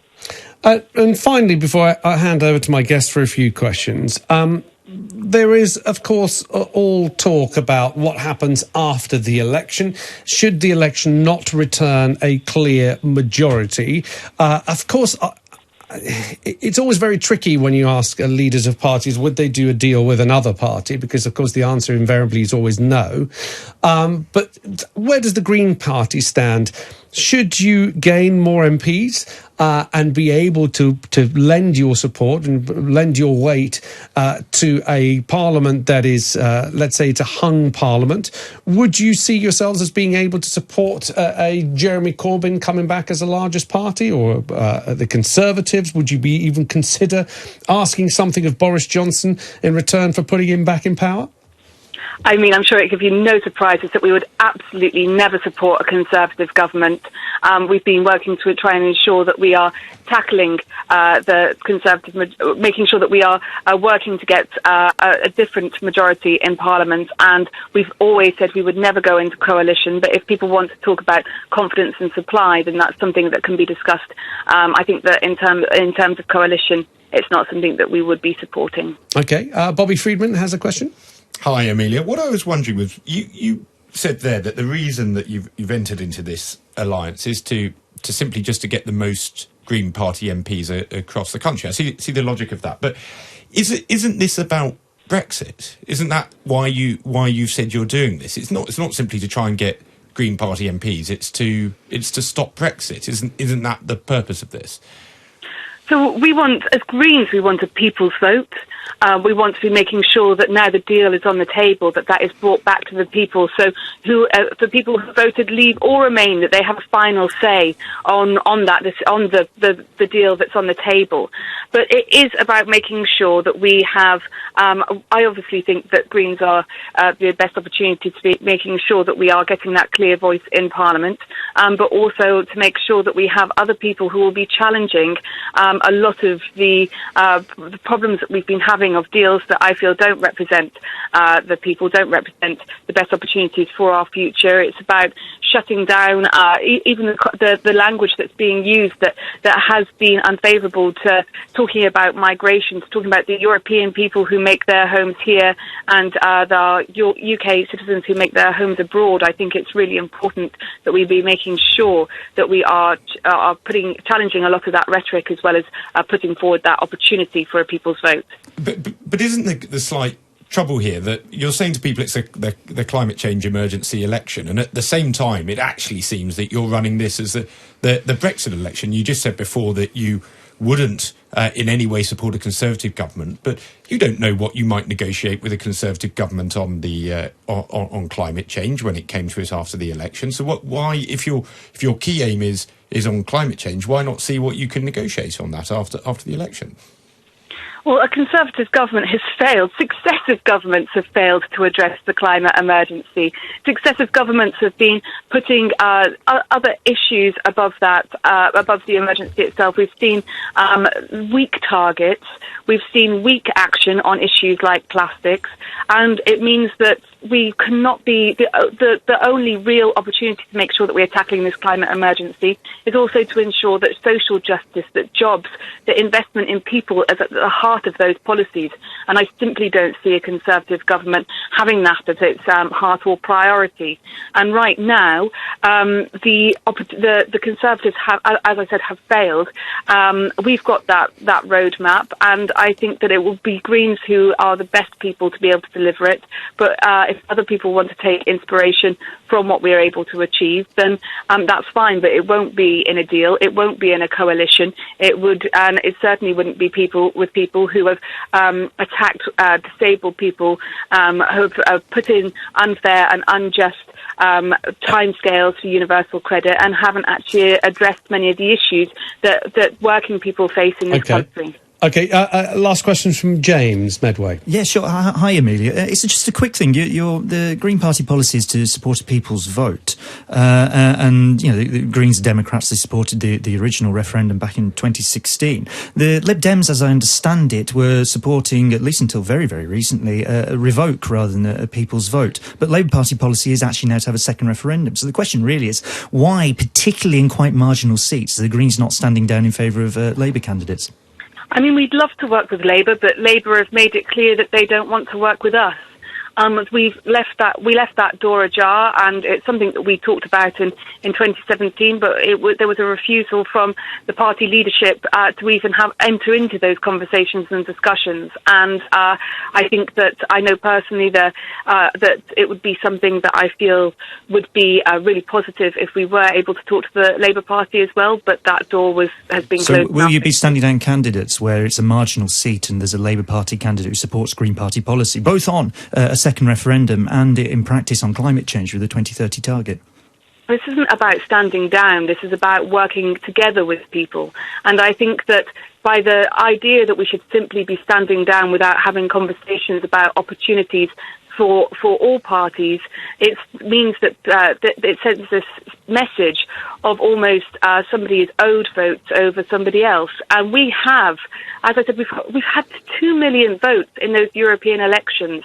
And by just simply standing down rather than standing aside and making sure that we have opportunities to get Greens elected elsewhere as a result of those conversations, there's a huge disjustice to those people who vote Green, who want those changes. And so to say that we should simply stand down in favour of another party, I think it deeply doesn't recognise that the role of Greens have had, the need for more Green MPs, and the need for those people who are voting Green because they want Green voices and Green representation. This isn't about standing down. This is about talking and collaborating, and that's we wish we didn't have to do it, but as a result of our electoral system we do. And so if the Labour Party want to talk and collaborate, as I said, our door has always been open, but to think that we will just stand down because and Amelia, just to clarify, when you say your door is open, what kind of collaboration would you like to see from the Labour Party? I mean, without naming specific seats, yes, please. There are seats that Greens can win if we had a conversation about maybe... So you would like to see Labour Party stand some of their candidates down in order to give Greens a run at a constituency? Absolutely, yeah. Okay. There's opportunities to get more Greens elected if that was the case. Okay. Amelia Womack, thank you as ever for your time, a deputy leader there for the Green Party. The two big parties rarely ever do these kind of deals, do they? The idea that they would stand candidates down and not offer people, everybody in the country, the opportunity to vote from one of the major parties.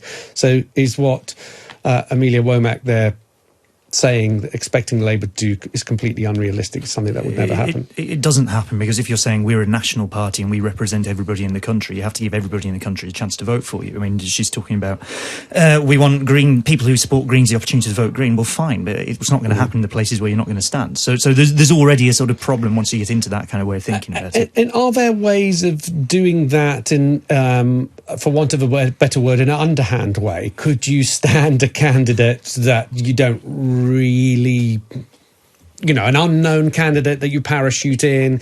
You don't really put as many foot soldiers down on the ground. Is that a way of sort of doing an unofficial deal? Yes, it certainly would help. You can. Does it happen? It does occasionally happen. Yes. James is nodding away. It does happen. Yeah. You can soft pedal, and you don't really campaign properly, but you still give the pretense that you're. But there is the option there. But it happens anyway in a lot of seats where one of the major parties is coming in third and a clear third. They send their activists into other seats nearby. They don't really bother particularly hard with those seats anyway. And the difficulty always is that if you have that party on the ballot paper, so if you have a Green Party candidate or Lib Dem or Tory or whoever, then people will still vote for them because people just vote with the party. They just look for the party symbol. That was one of the other options with the Brexit Party they were discussing. Well, could they just soft pedal and not really campaign in these seats? But ultimately, there are fine margins here, and even if that candidate gets 3%, 4% of the vote, that can switch. It might swing it. I mean, the particular issue there is that this absolutely happens. That there are clear target seats for the main parties, and they know where to put the resources to try and get them. The issue, I think, with the Greens and this one is that without naming candidates or constituencies, there's a couple of places where really quite high-profile Greens are standing, and it's really quite a marginal vote. Now, if you think about what the Greens say they want, which is the people's vote and lots of action on climate change, it would make sense to, at the very least, not stand quite such a high-profile leading Green, potential candidate, potential MP in those places. The Lib Dems, they seem to be on an... we're going to talk to Chris Curtis from YouGov after the break, but they seem to be holding their own in the polls, certainly improving on where they were in the last election. They seem to have gained more MPs without even going through an election, just by sitting in Parliament and having people cross the benches and join them. Jo Swinson, at the moment, she seems to be very upset about not being invited to the debate between Boris Johnson and Jeremy Corbyn. Does she have a point?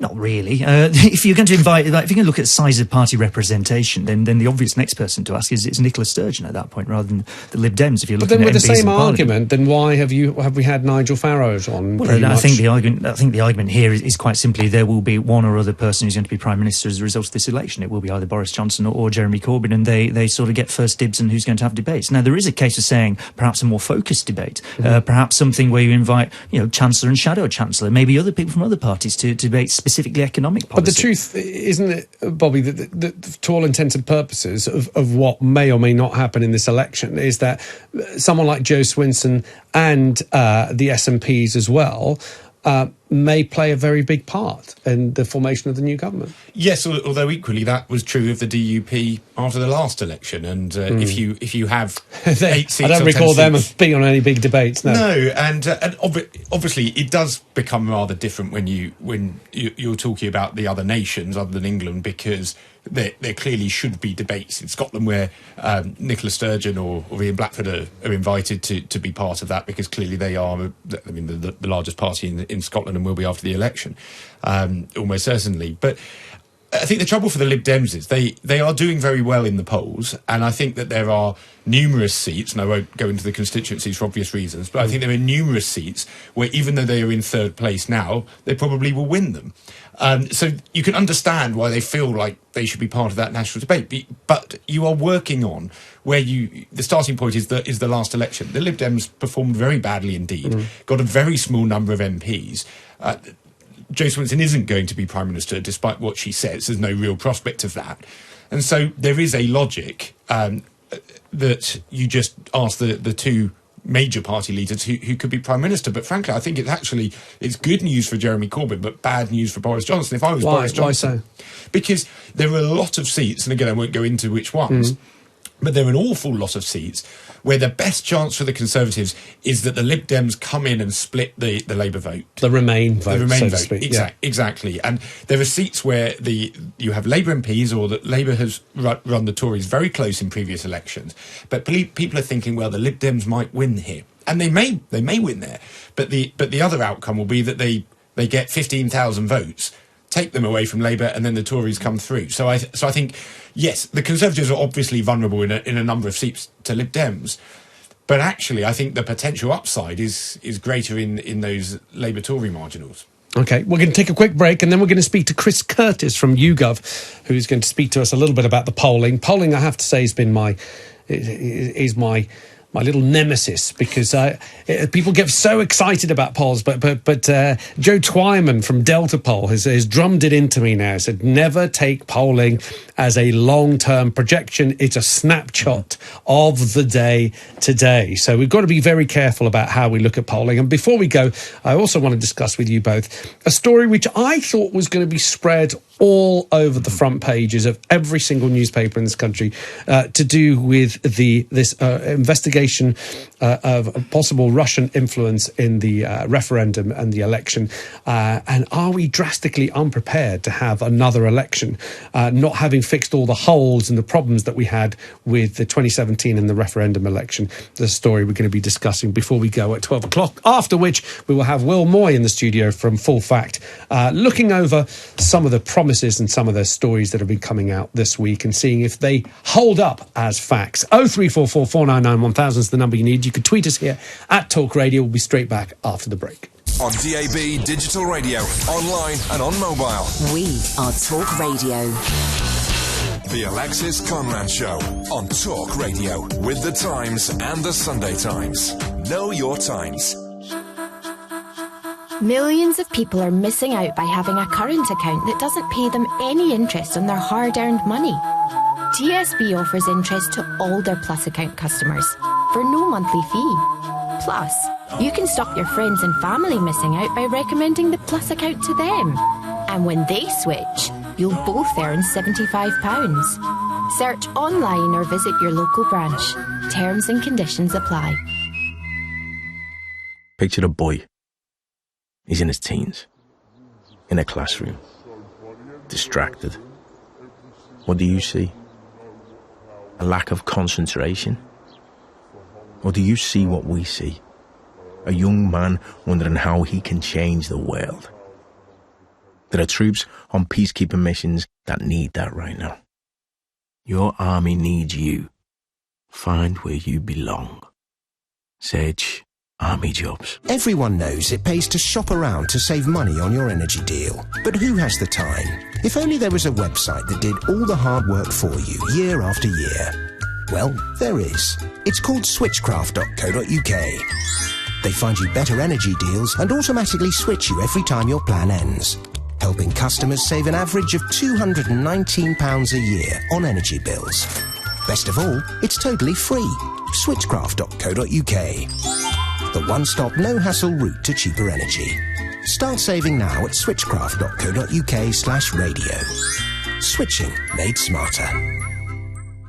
This Sunday on Sky Sports, it's Liverpool versus Manchester City. We are watching something special. Will the Reds extend their lead at the top of the table? The fairy tale goes on. Or will Pep's side close the gap? Premier League at its best. Get more of the biggest Premier League games on Sky Sports with all 8 channels now just £20 extra a month. Get our limited time offer online. Simply search by Sky Sports. Sky Sports, £20 a month with a new 18-month minimum term contract. Requires Sky TV. Prices may change. Offer ends 10th of November. Talk Radio, traffic and travel. In Hampshire on the M3 southbound around Junction 11 for Winchester South, we've still got 2 lanes closed and delays because of emergency repairs. In Hertfordshire on the M25 clockwise, we've got long delays following an earlier broken down car between Junction 23 for South Mims and 24 for Potters Bar. In Leicestershire on the M1 northbound at Junction 24 for Nottingham South, there's a broken down vehicle blocking a lane on the entry slip.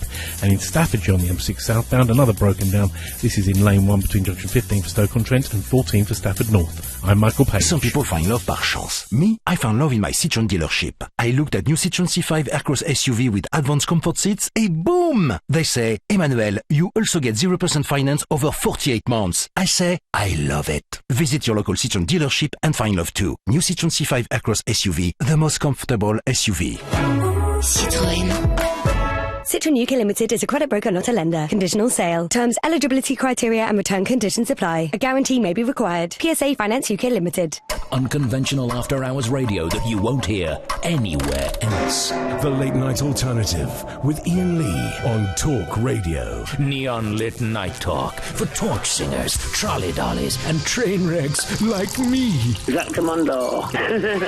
Never know just where the conversation will take you. Well, a human being isn't a dog. No. The Late Night Alternative with Ian Lee. Tomorrow night from 10 on Talk Radio.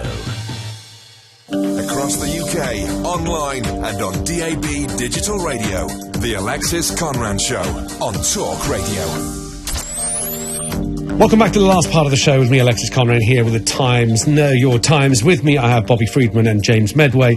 And joining us on the line is Chris Curtis, YouGov Political Research Manager. Welcome back to the show, Chris. Good morning. Good morning. The polls. I've been given strong advice that never take them as a projection of what's going to happen in the future. But I've also been told that we need to look at the trends of the polls. So what are the polls telling us at the moment? Yeah, I think that first point you made there is particularly true at the moment. We're seeing a lot of evidence that elections and politics are more uncertain than they ever have been before, mainly driven by the fact that we've seen a dramatic increase in the number of swing voters, the amount of voters that are moving between political parties. So that means that we should expect there, generally speaking, to be a lot more movement in the polls. It's not to say there definitely will be, and therefore, there's a high chance that things will change over the coming weeks. Having said that, as things currently stand, the Conservatives do still hold on to a fairly comfortable lead in the polls, a fairly comfortable lead that they've had ever since Boris Johnson became leader of the Conservative Party, and it's off the back of the fact that the Leave vote is fairly united behind the Conservatives, whilst the Remain vote is more divided, about a third of it backing Labour, about a third of it backing the Lib Dems, about a third of it sitting behind other parties. And what's happening to the Brexit Party? We started our morning off today talking about the fact that Nigel Farage has got a big decision to make. He put down his ultimatum to Boris Johnson of either drop your deal or we'll stand candidates against you in every single seat. He seems to have softened. Some people, it's been reported in the Sunday press today, are saying that perhaps if he gets a concession such as no deal being part of the Tory party manifesto, he may rethink this. Do you expect the polls to shift, to have a significant shift in the polls, should the Brexit Party decide to do some sort of deal with the Conservatives? Yeah, I mean, the Brexit Party is certainly the biggest threat to the Conservatives. When we talk about that united Leave vote, the biggest threat is then dividing that Leave vote, and that's because some of those Leave voters who currently think the best option for Brexit is the Conservatives get won over by Nigel Farage's argument that what Boris has negotiated isn't the kind of Brexit that he would support, and then decide to back the Brexit Party instead. So I think there is a threat from the Brexit Party that Boris Johnson needs to be aware of, whether there's a formal pact which protects him against that threat, or whether we end up in a situation where the voters stick with the Conservative Party anyway, despite Nigel Farage's putting forward these arguments, is something that we're going to have to track. At the moment, the Conservatives are doing a fairly good job regardless. The Brexit Party have dropped down to sort of 6, 7, 8% in the polls, very, very low share of the vote. And the Conservatives are doing a good job at holding on to those Leave voters. In this leadership election campaign, as a pollster, what do you expect that can shift the polls? So, as you said, now we're seeing a sort of a comfortable lead from the Conservative Party. Again, that's not a projection of what's going to happen in the future, but that's where we're at now. But what kind of things can shift these polls? Is it manifestos coming out? Is it big announcements on spending? Or is it likely to be a gaffe or a misstep or someone misspeaking and saying something they shouldn't have said? What is more likely to shift these polls?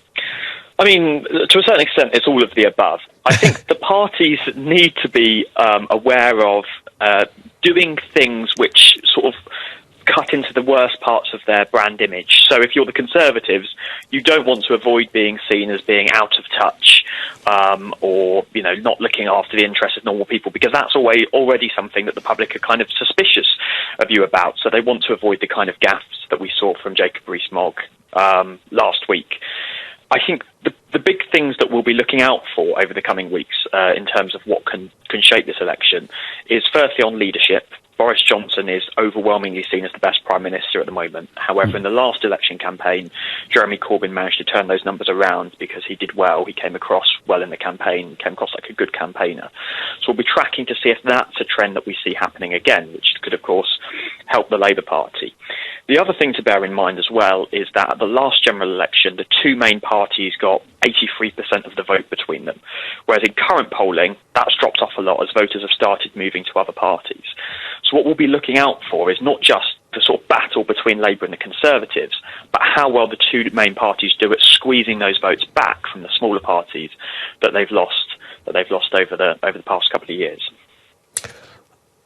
James, do you have a question for Chris? Well, on the polling, I think there's kind of. I think it's very, very correctly you're saying it's a snapshot rather than an absolute forecast. It's an interesting question, I think, and one that all the pollsters have to grapple with, which is this volatility, people just not being attached to parties as they used to be. What kind of measures have you been putting in place? What have you been looking at to try and capture some of the fact that people are behaving differently to how they used to in a political sense? I think broadly all we can really do is just point out that fact. It's just point out the fact that, gathering data on the fact that there is an increased number of voters who seem willing to move between different parties. And also, just pointing out the fact that at different points this year, there have been 4 different parties that have led the opinion polls. It's mostly been the Conservatives, but we've also seen Labour top the polls at some point, Lib Dems top the polls, the Brexit parties top the polls. And that is because of this level of volatility. So I think all we can do is point that out. And just when we're talking about the polling results, make sure we caveat that with the fact that, it doesn't take much. It definitely doesn't take as much as it used to for things to dramatically change, given the drop in partisan loyalties. And, we're trackers at the end of the day. We're tracking what's happening and what's changing. So actually this doesn't make opinion polls any less important. In fact, if anything, it makes them more important to make sure we're regularly and scientifically and accurately tracking changes as they happen. Chris, when we look at these big leads, am I right in thinking they are national leads? So actually, any sort of attempt to try and translate those leads into seats gained is an impossible task because, for example, somewhere the popularity of a political party may have increased a huge amount in one constituency, which might return one MP, but decreased a large amount in certain other constituencies. But if you're taking the average, a national average, then it's impossible to tell how many MPs that lead would return. Is that right? It's very difficult to turn national polling numbers into seat calculations. I mean, we can come up with sort of rough estimates. Mm-hmm. So on current polling, we would be expecting the Conservatives to be losing seats to the SNP in Scotland, to be losing seats to the Liberal Democrats in the southwest, but probably making up for those losses by gaining seats directly from Labour in those sort of Labour-Conservative marginal seats. Now, what we've done at YouGov is we have, at the last general election, built this big model called MRP model.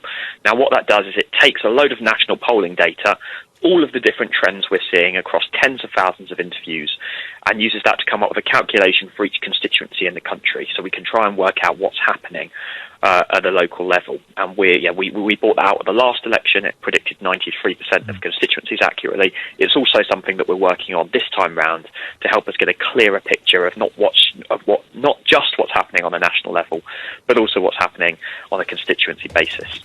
Chris, thank you very much, as always, for your time. That's Chris Curtis, YouGov Political Research Manager there. Gentlemen, we're almost out of time. We've got 2 minutes. And I just wanted to ask, of course, we said at the break, we haven't even talked about Tom Watson, Ian Austin. I suppose Ian Austin had left the Labour Party, but Tom Watson was a big name to leave the Labour Party. Not leaving Labour, is he? Well, not leaving. Sorry, standing down. Thank you for your correction. He's not leaving the Labour Party, but he's standing down. He's not standing for re-election. Does that change the fabric of the Labour Party in your view, James? I think the fabric has already been changed over the last, it seems longer, but 4 years or so since Jeremy got elected as leader of the Labour Party. I think that's what the fabric of the Labour Party is now. It's a significant break with the past that Tom Watson was sometimes in, sometimes out of. I think we have to take at face value his claim that he wants to lead a different sort of life now, and that's what his letter said. His rather nice letter to Jeremy. And finally, and again, I will come back to this before the end of the show, but I wanted to get your thoughts on it before I let you two out into the world to enjoy the rest of your Sunday. The story which made the second page of the Times, which I thought last night when it was breaking on Twitter was going to be a bigger story. This is the story concerning the security report to do with possible Russian interference in regards to the referendum and British elections. Information in that contained information about Russian individuals donating money to Conservatives. I thought that was going to be a big story. That report, we're not going to see the light of it, even though Dominic Grieve did try on the last day of Parliament to try and get it published. Labour, of course, are in outrage. Bobby, do you think that this could be damaging, the fact that the report is now... It seems like it's sort of leaking slightly, but do you think this could damage the Conservatives? I think this will get lost in the hubbub of other things in the election, and ultimately we don't know what the report says. It's if someone is domiciled in the UK and is entitled to give money to a political party. I personally don't like rich people giving a lot of money to political parties. I prefer if it was done another way, but ultimately that is legal, and all political parties do that. So unless and until some wrongdoing is shown, and we haven't seen that yet, then we don't know. I mean, it's obviously going to be a bigger question going into the election on all sides. What influence Russia will play in this election, because you only have to see the bots. And again, I think this could be, I don't know which party it's for, but the number of bots that there are operating, I think there's some pretty clear links in many cases to actors outside of the UK, shall we say, that it's an ongoing issue in all elections. It feels like we're sort of just making do with it, aren't we? It feels like we all know it's there, and we're all sort of almost coming to a point where we're accepting that every single election, whether it's in the UK or in the US, is now going to have some sort of attempt at interference. And it feels like we haven't got our ducks in order before we called this election, and making sure how we can stop that from happening, or whether we can stop that from happening, or even have had a report and understood what happened in the last election before we go to a next one. Yeah, I think that's a fair point. And we knew the election was going to happen, probably sooner rather than later. And it could have been possible to sort some of these things out. You can speculate as to why the government is not keen about having this particular report out without having seen the thing. It's hard to judge, as Bobby says, what the details of it are. But perhaps we do have to get used to a world in which the kind of interference in the elections and the electoral processes that much of the rest of the world has had to put up with for a long period of time is the sort of thing we start seeing in British elections now. Gentlemen, thank you so much for your time. Bobby Friedman, author and broadcaster, nice to see you again. Thank you for coming back in. James, great first show, I thought. Thank you so much for coming in. James Meadway, economist and former Labour advisor to John McDonnell. Thank you so much for your time. We're going to take the 12 o'clock news, and after that, Full Fact are going to be here. Will Moy will be here to look through some of the manifesto pledges that are coming out from all political parties. Stay tuned. We'll see you after the break. This is Talk Radio. The Alexis Conran Show on Talk Radio with The Times and The Sunday Times. Know your times. OK, so it's already November and you have that gift list to get through. Well, at Boots, you can save up to half price on seasonal gifts that'll blow your mind, not your budget, with brands like Soap and Glory, Number 7 and Jack Wills. So get yourself to Boots and discover what to buy your bestie for the leastie. Offer ends 10th of November in selected stores and 11th of November at Boots.com. It's hard to enjoy your daily yoga routine when your mind is on your next VAT return. But with QuickBooks, the new VAT Smart Scan technology checks for errors and reviews VAT codes for you. So your biggest struggle is touching your forehead with your ankle. Search for QuickBooks. Perfect for making tax digital. QuickBooks. Backing you. Book your seat this November for the chance to win some amazing football prizes with Hyundai. Go to football.hyundai.co.uk and register to test drive a Kona, Kona Hybrid, Tucson or Santa Fe from Hyundai's range of SUVs, and you could win an unforgettable football experience, including a VIP trip to Madrid to watch Atletico take on Villarreal and tickets to top Chelsea games. Book your seat. Find out more at football.hyundai.co.uk. 18 plus, terms apply. Teaching shapes lives.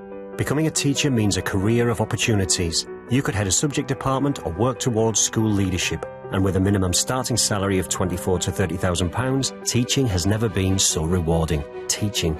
Every lesson shapes a life. Search Get Into Teaching. Starting salary dependent on location. Today, it's Wolves v Aston Villa and Liverpool v Man City in a huge afternoon of football. And with Now TV, you can watch both games live for a one-off payment of just $9.99. Hold on, they're checking with VAR. That's confirmed, it's $9.99. What a game changer! So, to only pay for the games that matter to you, grab a Now TV Sky Sports Day Pass. Search Now TV Sports. 18 plus, content streamed via internet, full terms apply. Across the UK, online and on DAB. This is Talk Radio.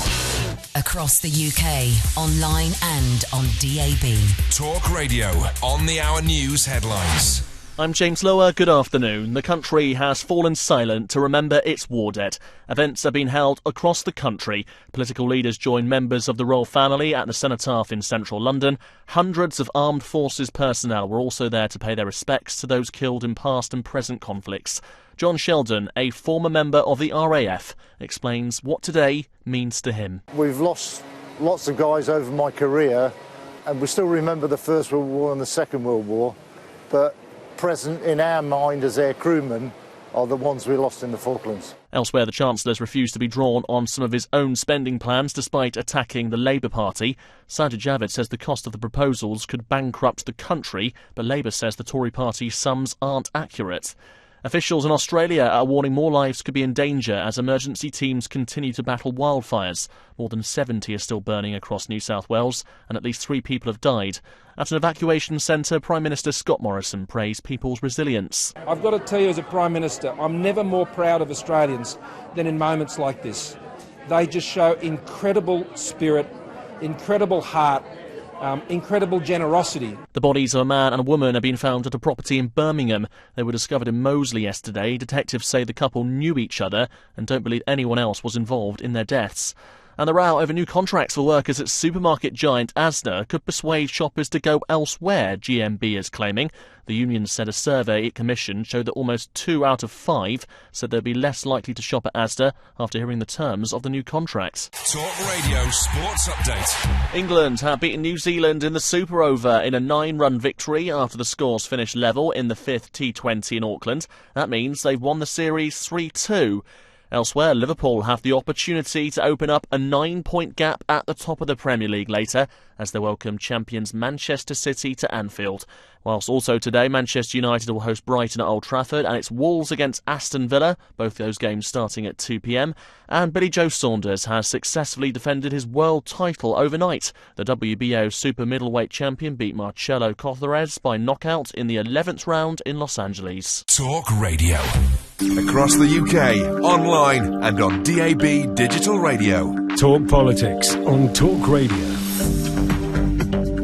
Welcome back to the show with me, Alexis Conran, here on Talk Radio with the Times. Be well informed. Now, I've got another guest, a guest that I first saw. When did you start? Will Moy is here, Chief Executive of Fact Check. When did we first meet? It was a couple of years back. I mean, it's a few years, I reckon. How long have Full Fact been going? Full Fact started in 2010, checking politicians, etc., but as we all know, politics went hyperactive around 2014 with the independence referendum, the general election, etc. And one of those, we decided to work together and try to keep the campaign a bit more honest, and they've all blurred together in my memory now. In this election period, of course, I'm imagining that every single day you are having to deal with promises, pledges, of course, all political parties hurling not abuse, I'll put it kinder, hurling insults at each other, but not criticisms, I guess, of past records, etc., etc. So I can imagine that fact-checking at the moment is, well, hugely important, but you must need a huge team of very capable fact checkers right now. Yeah, it's enormously intense. It actually starts the night before when you get the first glimpse of what the next day's front pages are going to say. Right. They tend to come out nowadays about 10 p.m, 10:30 p.m. So we'll have our staff looking at what the front pages are saying even before we've got into tomorrow. And then we've got a whole team of fact checkers and experts in everything from economics to immigration to schools to hospitals, all on call that we can talk to. And how cooperative are the parties being with you? Are they letting you have advanced copies of big policies? No, you laugh. Sorry, I wish. You've answered my question. The good ones answer questions when we go to them with questions. Right. But yeah, advanced copies of things is too much to hope for, I'm afraid. The political parties are in this thing to win. And they're in this thing to persuade all of us who are voting in, about 33 days' time, to vote for them. And if they can get their facts right in the meantime, then that's probably a bonus. I hope they think it's a bonus, but certainly helping out fact checkers is not top of their priority list. See, that I have to say, I know I'm being naive, but that strikes me as odd. I would rather have my... Imagine how powerful it would be to say, here are our policies, here are our statements, they've been fact-checked. Yeah. I work in the security sector when I'm not doing this job, and most companies come to security experts and go, try us, test us, test our security. We want to know if what we're putting out there is safe. And you'd think that someone we'd want to run the country would want the same level of scrutiny in what they have to tell the people. Completely. It's like car manufacturers. They'll crash their cars against the wall in order to prove they're safe. Exactly. We'd like to be the crash test dummies of politics. Perfect. But we might need them to lend us a policy or two to work with. It's incredible. And I was mentioning actually earlier, yesterday in the show, I covered this story, and I'll keep coming back to it. It was to do with some advertising that the Advertising Standards Authority banned. It was to do with universal credit. Oh, right. It was 6 articles and an online campaign. But it was claims, it was myths of universal credit versus facts. Right. Which the DWP put out there as adverts. These are the myths, but these are the facts. One of the myths was that, you don't get your money for 5 weeks. But actually, they say the fact is you can get advanced money, etc., etc. Oh, wow. Now, Advertising Standards Authority said you can't print that because it's inaccurate and it's misleading. Yeah. But here's the irony. Had I had a DWP minister here in the studio, sat where you are, they could have told me that and they could get it out there. And the message is out there and it's spreading now. I could challenge it. If I have the facts at hand, I could challenge it. But they can still send it. But because they chose to put exactly the same message in an advert, the Advertising Standards Authority were able to quash it. Now, let me push that one bit further. Go on. Which is, if it hadn't been the government that put that in an advert, but instead it was the Conservative Party, the Advertising Standards Authority would not have touched that advert. Really? But it's still an advert. The Advertising Standards Authority will not touch political adverts. So if you're seeing stuff on billboards, on magazines, on your online, on your Facebook feed or your Twitter feed or whatever else, there is absolutely nobody guaranteeing that is, in the words of the Advertising Standards Authority, legal, decent, honest and truthful. You are on your own, except for the kind of conversation we're having now. So you can check it out at fullfact.org. You can check it out by listening to shows like this one. But please don't assume that what you're seeing has been checked by anybody. It's just mind-boggling, absolutely mind-boggling that in this day and age we allow political advertising that goes unchecked. Right. And then politicians wonder why people don't trust them. Well, that's the thing. Again, trust being such a huge issue that anything you see now becomes so questionable. And of course, we live in the sort of the post-truth. I hate using that term, but it's the Kellyanne Conway. We've got our alternative facts. We've got our own facts, and both things can't be true at the same time. Well, let's see if we can give people some real facts. Let's start. Okay, we're going to try and get as many facts from as many different political parties. I don't want to be accused of picking on one party. Let's start with the Lib Dems. Actually, they made a claim. Here it is. Joe Swinson, 50 billion is the Remain bonus figure. Is a reasonable estimate, but highly uncertain. So you've looked into that.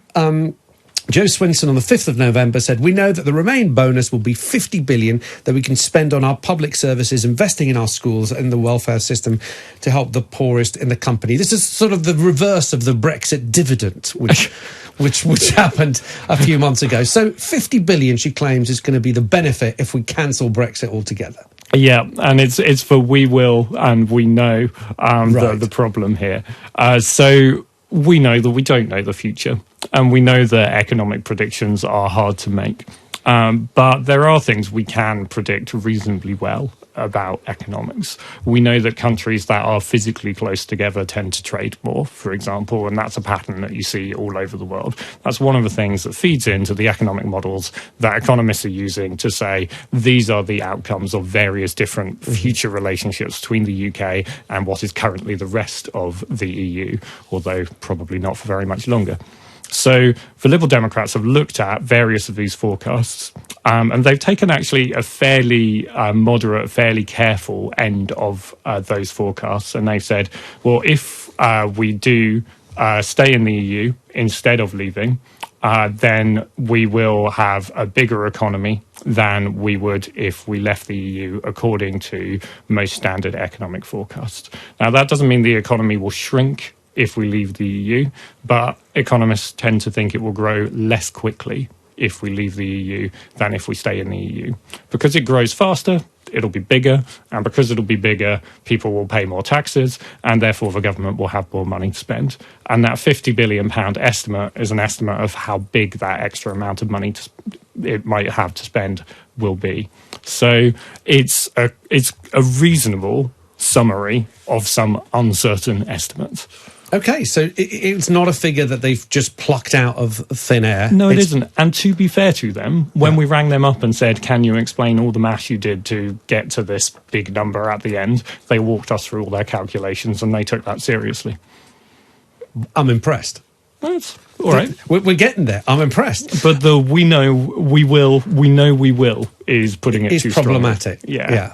But I guess it's conviction politics at the moment. We can't stand up in front of a big crowd because we think we may have... Politicians speak in black and white, and fact-checkers tend to put the shades of grey back in, and we're a bit party pooper like that. I know, but you see, I've got one of my best friends is a barrister, and I always get frustrated that because it's not black and white. He's always like, well...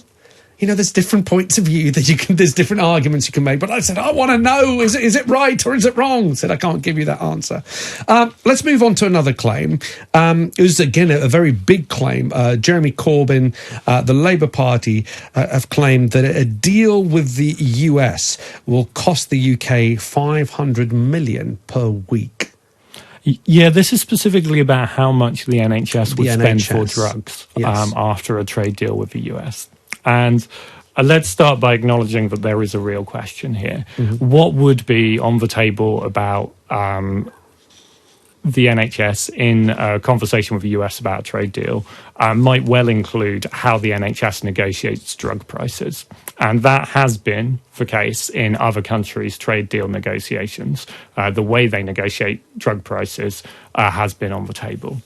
So there is a real reason to think that you might end up with the NHS paying some more money for drugs than it does at the moment. £500 million a week, that's £26 billion a year. That's almost a fifth of the entire NHS budget. That's a pretty extraordinarily high number. You've got to think that any government that agreed a deal that would cost the NHS that much money would have messed up pretty badly somewhere along the line.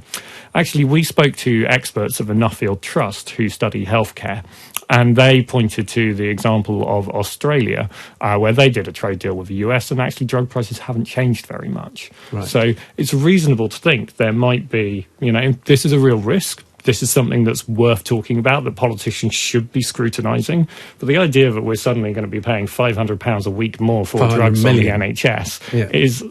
There's no basis for saying that. That's a massively extreme prediction at the moment.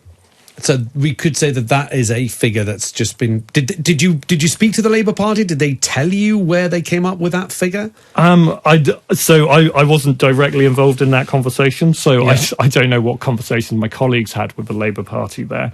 But I think they're just taking the kind of largest example they can. The basis of it is if you paid in the UK what they pay for drugs in the US, then this is what we would be paying. Right, okay. But I think we all know that what they pay for drugs in the US is amazingly high, because there is basically one massive purchaser of drugs in the UK, i.e. the NHS, that has an effect on how much we pay for drugs. Okay. We've got plenty more questions to fact check. We're going to take a quick break. If you have a question, now is your time. Tweet it to us at Talk Radio. If you're unsure about something you've read, Will is here. It's all in his brain, basically. It's really not. Perhaps also on his mobile phone. Perhaps also on his mobile phone that he can look up.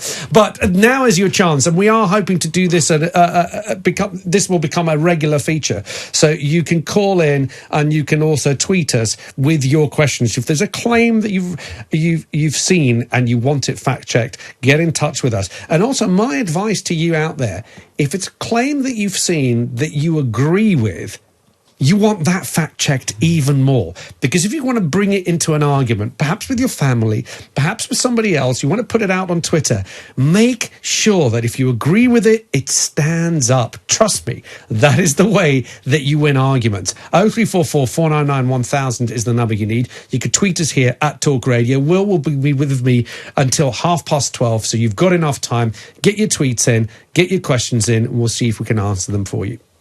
Talk Politics with Alexis Conran on Talk Radio. Talk Radio. Contact Talk Radio. Call 0344 499 1000. Text TALK and your message to 87222. Texts cost 25 pence plus your standard network rate. Or you can tweet us at Talk Radio. This is Talk Radio. The Alexis Conran Show on Talk Radio with The Times and The Sunday Times. Know your times. It's BBC Children in Need time, and Asda is raising money to help fund projects across the UK. With official Pudsey t-shirts from only £5 and Pudsey ears for just £3.50. A minimum 20% of the price of these products will benefit BBC Children in Need, so wear yours with pride. Selected stores subject to availability. Registered charity. Today at John Lewis & Partners, we're matching a competitor's promotion, so we've lowered our prices on selected products across our range. It's all part of our commitment to being never knowingly undersold, meaning that today and every day we match the prices of our high street competitors. Shop in store or online. Terms and conditions apply. See website for details. Millions of people are missing out by having a current account that doesn't pay them any interest on their hard-earned money. TSB offers interest to all their Plus account customers for no monthly fee. Plus, you can stop your friends and family missing out by recommending the Plus account to them. And when they switch, you'll both earn £75. Search online or visit your local branch. Terms and conditions apply. Today, it's Wolves v Aston Villa and Liverpool v Man City in a huge afternoon of football. And with Now TV, you can watch both games live for a one-off payment of just $9.99. Hold on, they're checking with VAR. That's confirmed, it's $9.99. What a game changer! So, to only pay for the games that matter to you, grab a Now TV Sky Sports Day Pass. Search Now TV Sports. 18 plus, content streamed via internet, full terms apply. As Boris Johnson throws down the general election gauntlet, what's next for the biggest month in British political history? With the best team of political journalists in Westminster, turn to The Telegraph for clarity. Subscribe now at telegraph.co.uk. Talk Radio Traffic and Travel. On the M3 northbound in Hampshire, we've got an outside lane closure between junction 13 for Chandler's Ford and 12 for Eastleigh because of a multi-vehicle accident which is causing delays. Staying on the M3 but southbound in Hampshire around junction 11 for Winchester South, we've still got 2 lanes closed for emergency repairs which is causing delays. In Northamptonshire on the M1 northbound between junction 16 for Daventry and 18 for Rugby, there's a lane closed for a breakdown. And in Derbyshire at Belper, the A6 Derby Road is closed both ways because of an accident near Babington Hospital. I'm Michael Page. Fancy trading up this weekend? Get £4,100 scrappage or part exchange value on a new Grandland X with 4.9% APR representative. Plus a further £600 at participating Vauxhall retailers from the 8th to the 11th of November. Visit your Vauxhall retailer now or search Vauxhall Trade Up. T's and C's apply. Trade-in car must be registered in your name for at least 90 days. Conditional sale and personal contract purchase only. Subject to status 18 plus Vauxhall Finance. Other deposit contributions may be available if you don't have a trade-in vehicle. Ends 26th of November. Outspoken opinions and decisive debate. The Alexis Conran Show on Talk Radio. Welcome back to the show with me, Alexis Conran, here on Talk Radio. With me, I have Will Moy, Chief Executive of factcheck.org. And we have been going through some of the stories that we've been hearing this week. We've done the Lib Dems with their 50 billion Brexit dividend. We've done the £500 million a week from the Labour Party. That's the cost of drugs that would be required to pay, which I think Fact Check have said that that's an extreme estimate. And let's move on to the Conservatives. Now, this is not a particularly new claim, but it's a claim that the Prime Minister really loves sort of spouting out there. And it's the 40 new hospitals. Is it true? No. Okay, let's move on. No, okay. So, and just a small fact check. We are fullfact.org. Factcheck.org will find you some people in the US. Exactly, fullfact.org. Forgive me. But yeah, so the when I think of being told we're going to have 40 new hostels, I think of 40 blank pieces of land somewhere in the country that in a few years' time will have a great big building on them full of hospital beds and doctors and nurses. What we've actually got is 6 hospitals that have been given money for building works in the next 5 years, and another, I think it's 38, that have been given money to plan for building works in the 5 years after that, with no guarantee that they'll actually get to do the building works. So no, I think calling that 40 new hospitals is absolutely, not fair. I was going to ask you an unfair question, which I won't. Thanks. Which I well, no. The thing is, if it's been debunked and you see it, and the same can go for I'm sure Jeremy Corbyn's not going to stop repeating the drugs are going to reach £500 million a week. Do you find it irritating when you go, look, we've looked into this and it's just not true? Stop saying it. Yes, of course I do. I mean, that's how I got into this thing in the first place. Full Fact was set up as a result of a group of annoyed friends. I was one of them in a pub, frustrated at the state of politics and, exactly this experience of shouting at the radio or shouting at the TV when people are saying things are not true. But I think it's really important. We are the voters. We are the ones who ultimately get to decide whether these people have a job, and it's our job to push back on being fed this kind of nonsense. So we can hold them to account if they knock on our door, or if we go to our hustings. We can hold them to account with who we vote for. And at Full Fact, we're trying to amp this up. So we're building software now that monitors everything politicians say, everywhere they say it, whether it's online or on TV or whatever, so that when somebody repeats something we've fact-checked, we can respond straight away and actually try and get them to stop saying it quickly enough and comprehensively enough to really make a difference. We'll see if we can win that battle. Okay, but here's the thing, and I know this is going outside your remit a little bit, but do you think the politicians faced with the truth, if you tap them on the shoulder, and I know you guys at Full Fact, you're very polite, very you're not partisan, you're just saying, I know it will be done in the manner of tapping someone on the shoulder and going, we've just done a little bit of work on what you've been saying, and I'm afraid it's not quite true.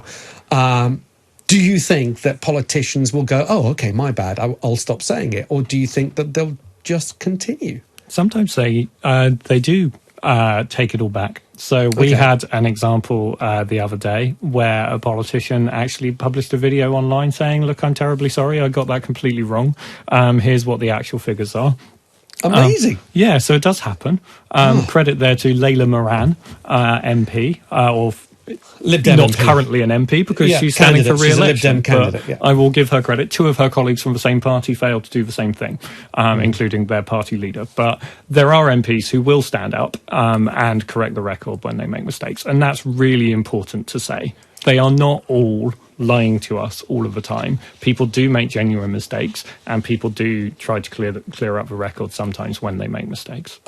Will, someone very kindly has put up on Twitter that we should do a podcast. There we go. Great. People want a podcast on fact-checking. We're here for you however you want us. It's not a bad thought. Thank you for that. We'll steal that idea. Now, let's look at something else, only because we're on hospitals. Oh, yeah. David Lammy came up with a figure saying that 200,000 nurses are quitting the NHS per year. You had an issue with that number. Yeah, well, this is the thing. Like, people leave jobs all the time, right? So we know that in any given year, about a 30th of the working population retires, about a 30th of the working population starts working for the first time, right? Because people get older. What David Lammy has done is taken the figures for everybody, every nurse leaving the NHS, including people retiring and so on, right, and mistaken that for people who are quitting because, you know, it's a tough job and so on and so forth. So it's a really good example of, you can look at some data completely, I would imagine, completely honestly. I don't know what was going on with him or his team, but you can look at some data and just get the wrong end of the stick, and that looks like what happened there. Okay, let's move on to a Brexit Party claim. The claim is the withdrawal agreement, this withdrawal agreement that Nigel Farage would like Boris Johnson to throw out in order to get the Brexit Party support. But the withdrawal agreement means any future free trade agreements between the UK and the EU would make the European Court of Justice the ultimate arbiter of disputes. This is why Nigel Farage considers the withdrawal agreement as not a clean Brexit, not a true Brexit. He keeps going on about that it's an internationally binding agreement, and we will be caught in the clutches of the European Court of Justice's arbitration powers forever in perpetuity. No, we won't, or at least there's no reason to believe that at the moment. It's worth reminding everybody, in case we were getting our hopes up, that the withdrawal agreement is not the end. It's the beginning of the next round of negotiations. The withdrawal agreement is the divorce agreement. The next negotiations about how we're going to live together in future for the coming decades. And that might be a trade agreement. It might take years and years and years to negotiate. There is still a possibility of no deal and a total breakdown in the kind of formal relationship between the UK and the EU. In other words, if you thought you were bored now, fast forward 3 years and we're in for more of this. I mean, in a sense, and being as objective as I can, the idea of get Brexit done only kind of gets you halfway, because I suppose there is sense in that phrase, in the sense that it's unambiguous. If the withdrawal agreement passes, it's unambiguous that we've left the EU. We have made a clear decision. We have made a clear decision. But we have not finished Brexiting. But correct. We do not. After that comes the negotiation of a free trade agreement with the EU. And this is where it's not clear what Nigel Farage means. He's claiming, as far as we can tell, that the European Court is going to be in charge of understanding the rules about that relationship between the UK and the EU in future. Now, he can't possibly mean in a future trade agreement, because it hasn't been negotiated yet, and also because the agreement, the so-called political declaration that has been reached between the UK and the EU, explicitly says that they don't want the European Court of Justice to be in charge of mediating that relationship, except when it comes to actually saying what European law itself means. So Nigel Farage might mean that the European Court still has a role to play during this transition period while we're negotiating a trade agreement or a future relationship with the EU, but it's really not clear what he does mean. And at the moment, there's no reason to think that the European Court is still going to be in some way in charge under a future trade agreement. I think we've got time briefly for one more. This is a Boris Johnson claim of extending Brexit costs the UK £1 billion a month. Yes, this annoyed us. So we are currently locked in to paying contributions to the EU under a financial agreement that was reached by the Theresa May government and has been continued by the Boris Johnson government. There's an agreement as to how much the UK has essentially agreed in the past to contribute to EU things that remain relevant despite the fact we're leaving. Things like pensions for MEPs, etc., projects that were already agreed when we were members. Yes. Exactly, things we've signed up to and carry on. So that amount of money is going to be paid. And we are paying it essentially in instalments up till the end of next year, whatever happens. Right. So if we extend this transaction period as we have, nothing changes about that bill. We're essentially continuing to pay it month by month. We will continue to pay it month by month until December next year. And extending the negotiation period doesn't change that bill. So there is no additional cost for doing that. It doesn't cost us anymore. No, it doesn't. No. Okay. Will, it's been an absolute pleasure having you here. Will Moy, there, Chief Executive for Full Fact. Important to state that Full Fact, you're an official charity, I We're believe? a charity. We have a cross-party board of trustees. All of our staff have to make declarations to make sure that they will not express political opinions in public. We're very, very careful. Ultimately, every voter has to make their own mind up, and we're here to help people do that. And I have to say, for someone like me, you are invaluable, because even when I'm on air, I'm very often on your website, just putting in a question, because your search terms very easy and knows kind of roughly what the question should be, and you start up an article with claim and conclusion, and then if you want to go to more detail. So I do urge people out there, if you're wondering, and particularly if there's something you agree with, just check it. Just give it a check. It's now you've got an extensive library of articles dealing with pretty much everything. Yeah, we've seen a lot already, and we'll be on it all through the election. So if you go to fullfact.org, we've got a new and improved search function, so hopefully that is useful. And you can find our email address if you want to send us a question. Will you come back? I'd love to. Can we do this as a regular thing? We might not be able to do a podcast, but maybe we can just do half an hour every Sunday. And because there's going to be so many stories every week that I'm sure there's going to be enough for us to talk about. And it's so hard for us all to protect our vote when so many people are trying to manipulate it. So let's do it. Okay, great. You heard it there from the Chief Executive of Full Fact, Will Moy. We'll be straight back after this break with some of your calls and your messages that we've been getting through during the show. Thank you very much, and we'll be straight back after this break. On DAB, online and on your mobile. Countdown to the election on Talk Radio. Up to the minute breaking news and instant reaction on the radio station that's got everyone talking. Countdown to the general election on Talk Radio.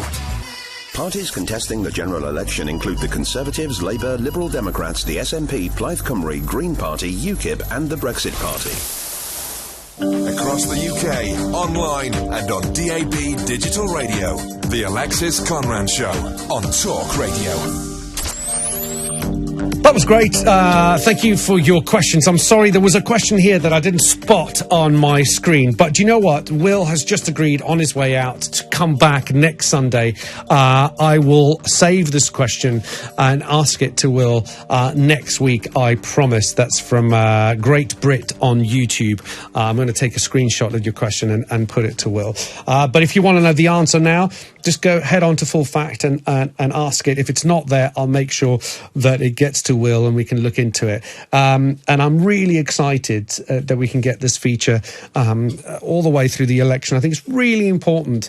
Again, I cannot stress this enough. Apologies for sounding really boring and repetitive, but especially when you read things that you agree with, that's when you really want to question something and make sure that it's true and you're not just agreeing with it because you like the sound of it and it fits your view of politics. Plenty of your messages coming in from Twitter and from Facebook. I'm going to get through all of those now.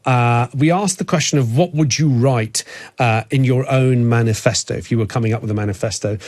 Linda on Twitter said, I recently lost my disabled son who I couldn't get life insurance for. So I would want the same help as parents of 18-year-olds who sadly lose a child by getting the funeral paid in full. Terribly sorry for your loss, Linda. And it was interesting because we had Carolyn Harris here, former Labour MP, Labour Party candidate now for, I think, Swansea East. And she did bring in the free paid for funerals for children under the age of 18, whether that can be extended or perhaps paid for funerals for people who struggle with any sort of funerals, perhaps is something that we ought to be looking into. But I'm sorry for your loss, Linda, but thank you very much for your message. One more before we go to a caller. Mike on Twitter around his manifesto said, some assurance that millions of taxpayers won't be bailing out the banks for nearly a decade ever again. Hold the banks to account for their actions more stringently and ensure that they now repay the people after years of austerity, cuts and hardship. Not much to disagree on there, Mike. Thank you for that. Let's go to Joel, who's called from Hoxton in London. Joe, welcome to the show. What would you like to say?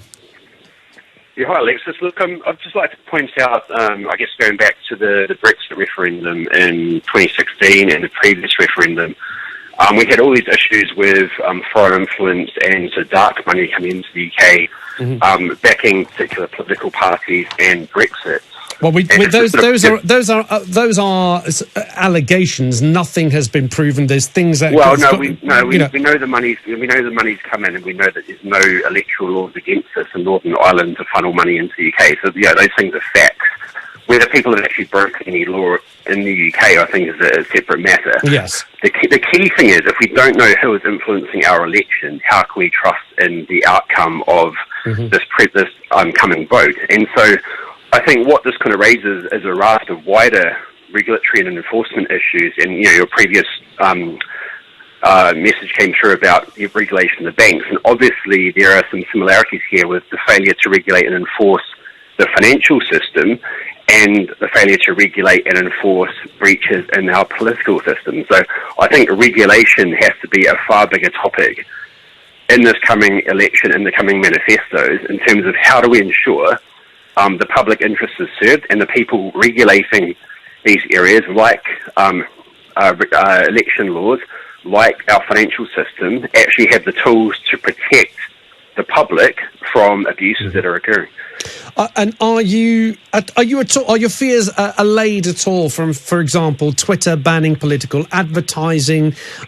People, do you think that we are a little bit more aware of what pops up in our Facebook feed or our social media feeds, or do you think there's still a lot more work to be done?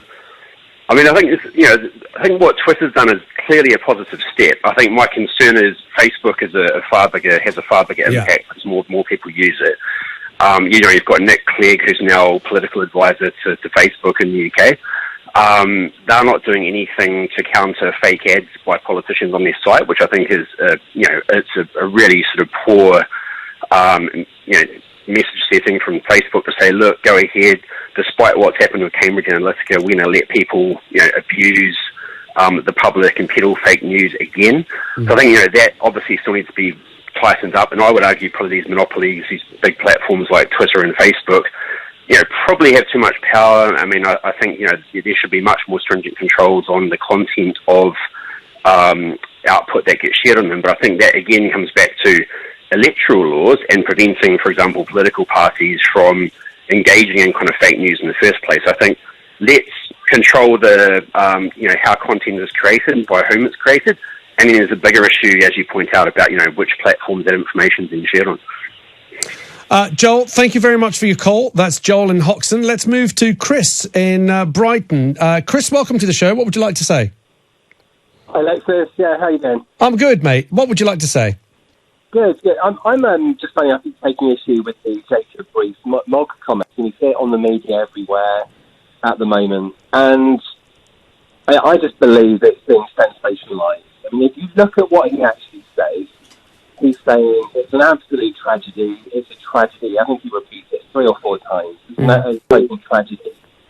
And he's so obviously not going out there to say these people are stupid or they deserve to die or anything awful like that. I mean, he's saying basically he's kind of having a pop at the policy procedures. Okay, let me, Chris. You should have gone against what the information was. Okay, Chris. Let me pause you. Let me pause you right there.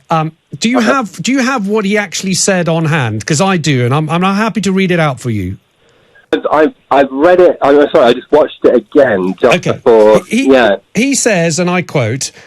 He was talking to another broadcaster at another radio station, and he says, the more one's read over the weekend about the report and about the chances of people surviving, if you just ignore what you're told and leave, you're so much safer. And I think, this he continues to say, and I think if either of us were in a fire, whatever the fire brigade said, we would leave the burning building. It just seems the common sense thing to do. And it is such a tragedy that didn't happen. Yeah. Are you still saying to me that in those comments somewhere, he's not doing 2 things? One is saying that people should have ignored the advice from the fire brigade. Now, I'm saying that point. That's the point I made. Yes, but also, do you not think he's also saying the point, and coming back to the comment of, if either of us were in a fire, whatever the fire brigade said, we would leave the burning building. If you have just stopped there, that would have been one thing. But then he goes on to say, it just seems the common sense thing to do. Do you not really put 2 and 2 together of him saying there that the people who didn't ignore the advice they were being given on the phone during the fire just lacked common sense? And do you not find that derogatory? No. I don't. I think what he said has come out wrong. I don't think it's. I think it's easily twistable. I think at the time, if you were to corner him and say, "Look, Jacob, do you really think that that people, when there's a massive fire burning around them, that they could have thought, oh, what's the right thing to do?" I think he would say, "No, of course I'm not saying that. I'm saying, like, on reflection." The thing that should have been done was to ignore the policies and procedures that were in place.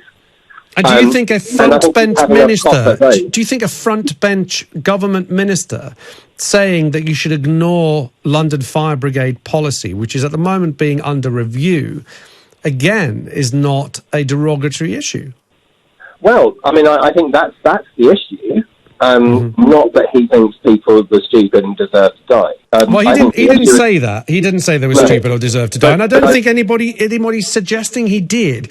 But he did make an assertion that had he been in that situation, he would have had the common sense to ignore the fire brigade and save his life. And by implication, what he's saying is those people who adhered to the recommendation and the advice they were being given live or from the ground and on the phone, that they lacked common sense, which is why so many of them unfortunately lost their lives.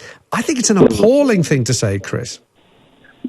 No, I disagree with you. I mean, I think it's like many things. I think the media, if we take the base point here that he's not saying that they deserve to die, that he's not saying that, which I'm certain of.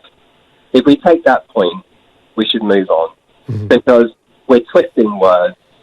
Anybody in the media now who's got an agenda, who wants to have a pop at the Tories at the moment, and I'm not a Tory, before I go any further, I've heard things the Tories said recently, oh God, awful, calling Corbyn Stalin. It was ridiculous. But I think it's stripped down to where it actually is. All he's done, he's probably put his foot in it a little bit, he's muddled his words a bit, and I think we need to move on, because these aren't anything to do with the issues at hand within the election procedures. Okay. The other point is, I think the reason this is being made an issue of, and other issues too, is the people who are twisting it, the ones with the agenda, are making it so if you're a, true through and through Tory, you're not going to be affected by this. If you're a, red ribbon wearing Labour activist, you're going to be, screaming, hell and fire and brimstone over this. If you're in the middle, you're manipulative. You can be manipulated. You can say, oh, Tories cold and heartless. And they're sort of trying to pull those people back from voting Tory. And that's all this is at the end of the day, along with anything else. Okay. Because at the end of the day, he's not saying they deserve to die.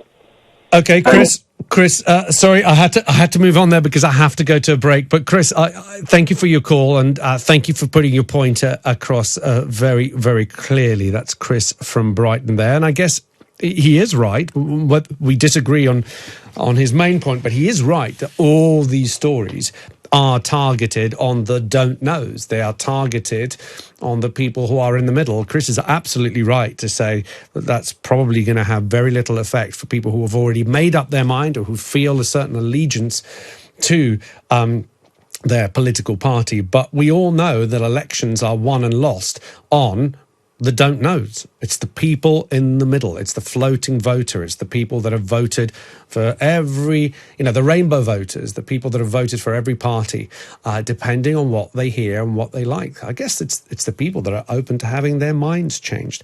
We're going to take a quick break and we'll be back with more of your messages and your calls. 0344 499 1000 is the number you need. You could tweet us at Talk Radio. Countdown to the election on Talk Radio. The decisions, the debates, the deadlines. Up to the minute breaking news and instant reaction on the radio station that's got everyone talking. Talk Radio. The Alexis Conran Show on Talk Radio with the Times and the Sunday Times. Know your times. O Romeo, Romeo, wherefore art thou Romeo? Deny thy father and come to the shops with me. We can get 10% off 2 big shops a month with the new Tesco Club Card Plus. Oh, and 10% off your favourite Tesco brands, including F&F in-store every day.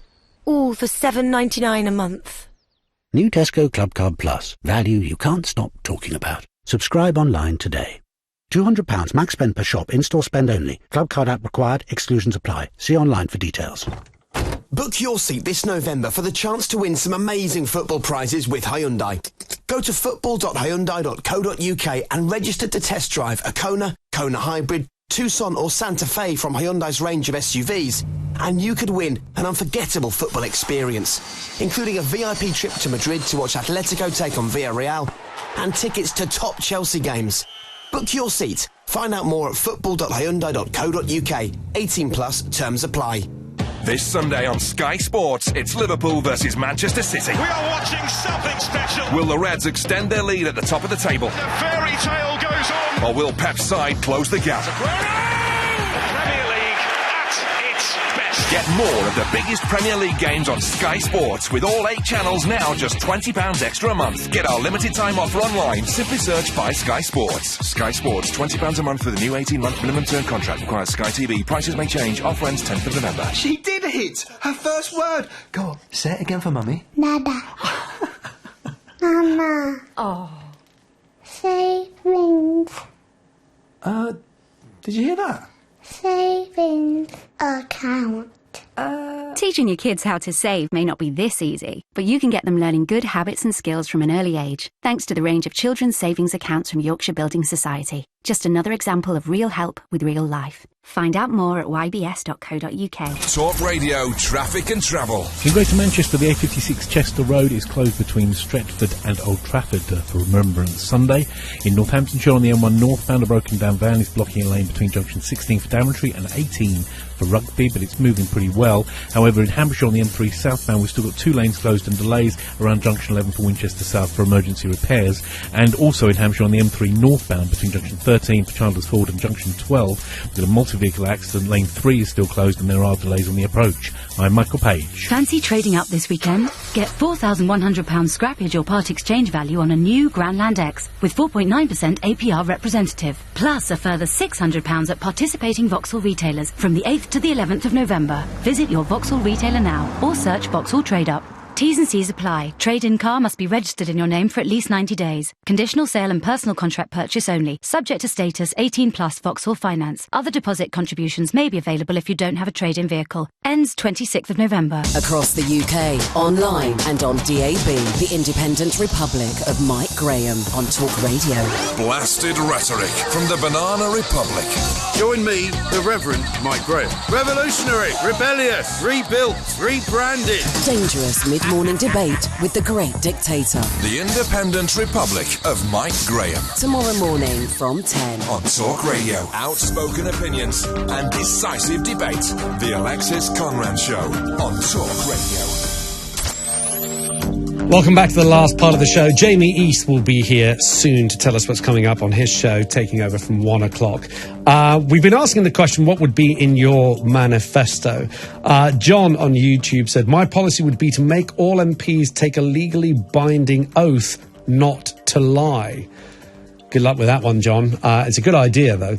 Paul on Twitter says, rail franchising to be taken out of the Department for Transport hands and given to an independent body so that more forward planning railway evolves. I think railways are going to be a big one, and I think you're right to put it out there, Paul. So many people have suffered with the state of the railways at the moment that I think it's an election winner, that one, isn't it?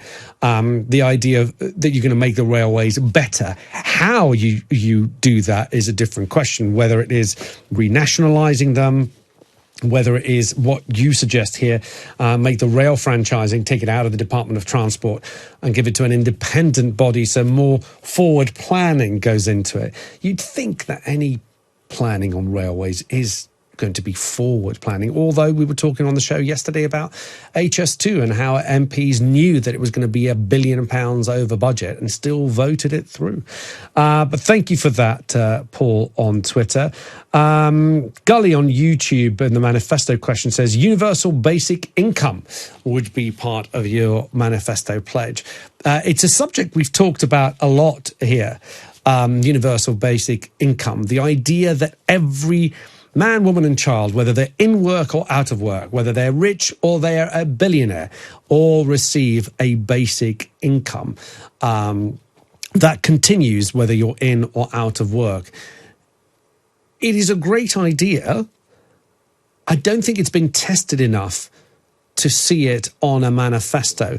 I think there are countries like Finland and areas like that that they have tried it to varying degrees of success, but you know what? I think we'll talk about it on my Saturday show again. I think we'll bring it back. It's a really good argument. I mean, the arguments for it are quite clear. I've failed to see the arguments against it other than cost, but cost has to be taken with a pinch of salt. What are the benefits that you're going to get? So the benefits for UBI have often been described as the freedom for people. You're instantly taking everybody out of poverty, okay? You're giving people enough money to put a roof over their head, to put clothes on their bodies, and to feed themselves. And immediately you are giving people a certain kind of freedom by providing those basic things, eradicating poverty. I mean, it's not a bad thought. Now, if you say, well, how are you going to pay for that? Well, we find ways to pay for all sorts of things, but the idea of taking millions of people out of poverty, we have 3 million children in poverty, most of them in working households. We have record levels of in-work poverty in adults. And actually, imagine what it does to the psyche of somebody who's struggling to make ends meet. Universal basic income. All of a sudden, you have the choice. Do I go out and do a job on a 0 hours contract, something that I absolutely hate and is making me feel miserable as a human being? But all of a sudden, hang on a minute, I don't have to do the only job I can find. I have a little bit of money to go out and train and maybe do a better job, a job that I'm happier in, therefore making me more productive, and a better addition to society. I don't know. I'm personally a fan of universal basic income. Thank you, Gully, there on YouTube. But I can see the arguments against as well. Anne on Twitter says, someone to listen to 50s-born women regarding pension plight. 6 more years to work. Serious injustice. Thank you for that, Anne. RB on YouTube saying career politicians have to end term limits introduced. Oh, that's an interesting one. I haven't thought this through, but that is an interesting one. The idea that you can't stay in Parliament indefinitely, so you'd give people 3 or 4 terms, or maybe 2 terms.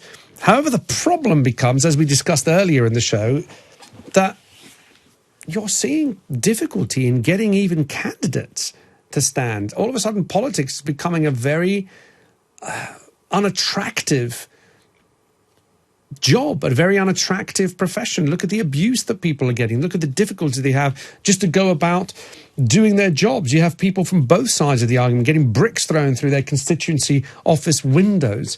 And I feel that if you add to that people can't do more than 2 terms, 3 terms, then you have a problem. Plus the fact, RB on YouTube, it takes a long time to get stuff done in politics. And sometimes you'll need a long time to get your policies through, to get your ideas through, and also to balance the thoughts in Parliament. But thank you for that. Jamie East is here, but I'm going to still read another one before he sits down and gets his headphones on. Rude.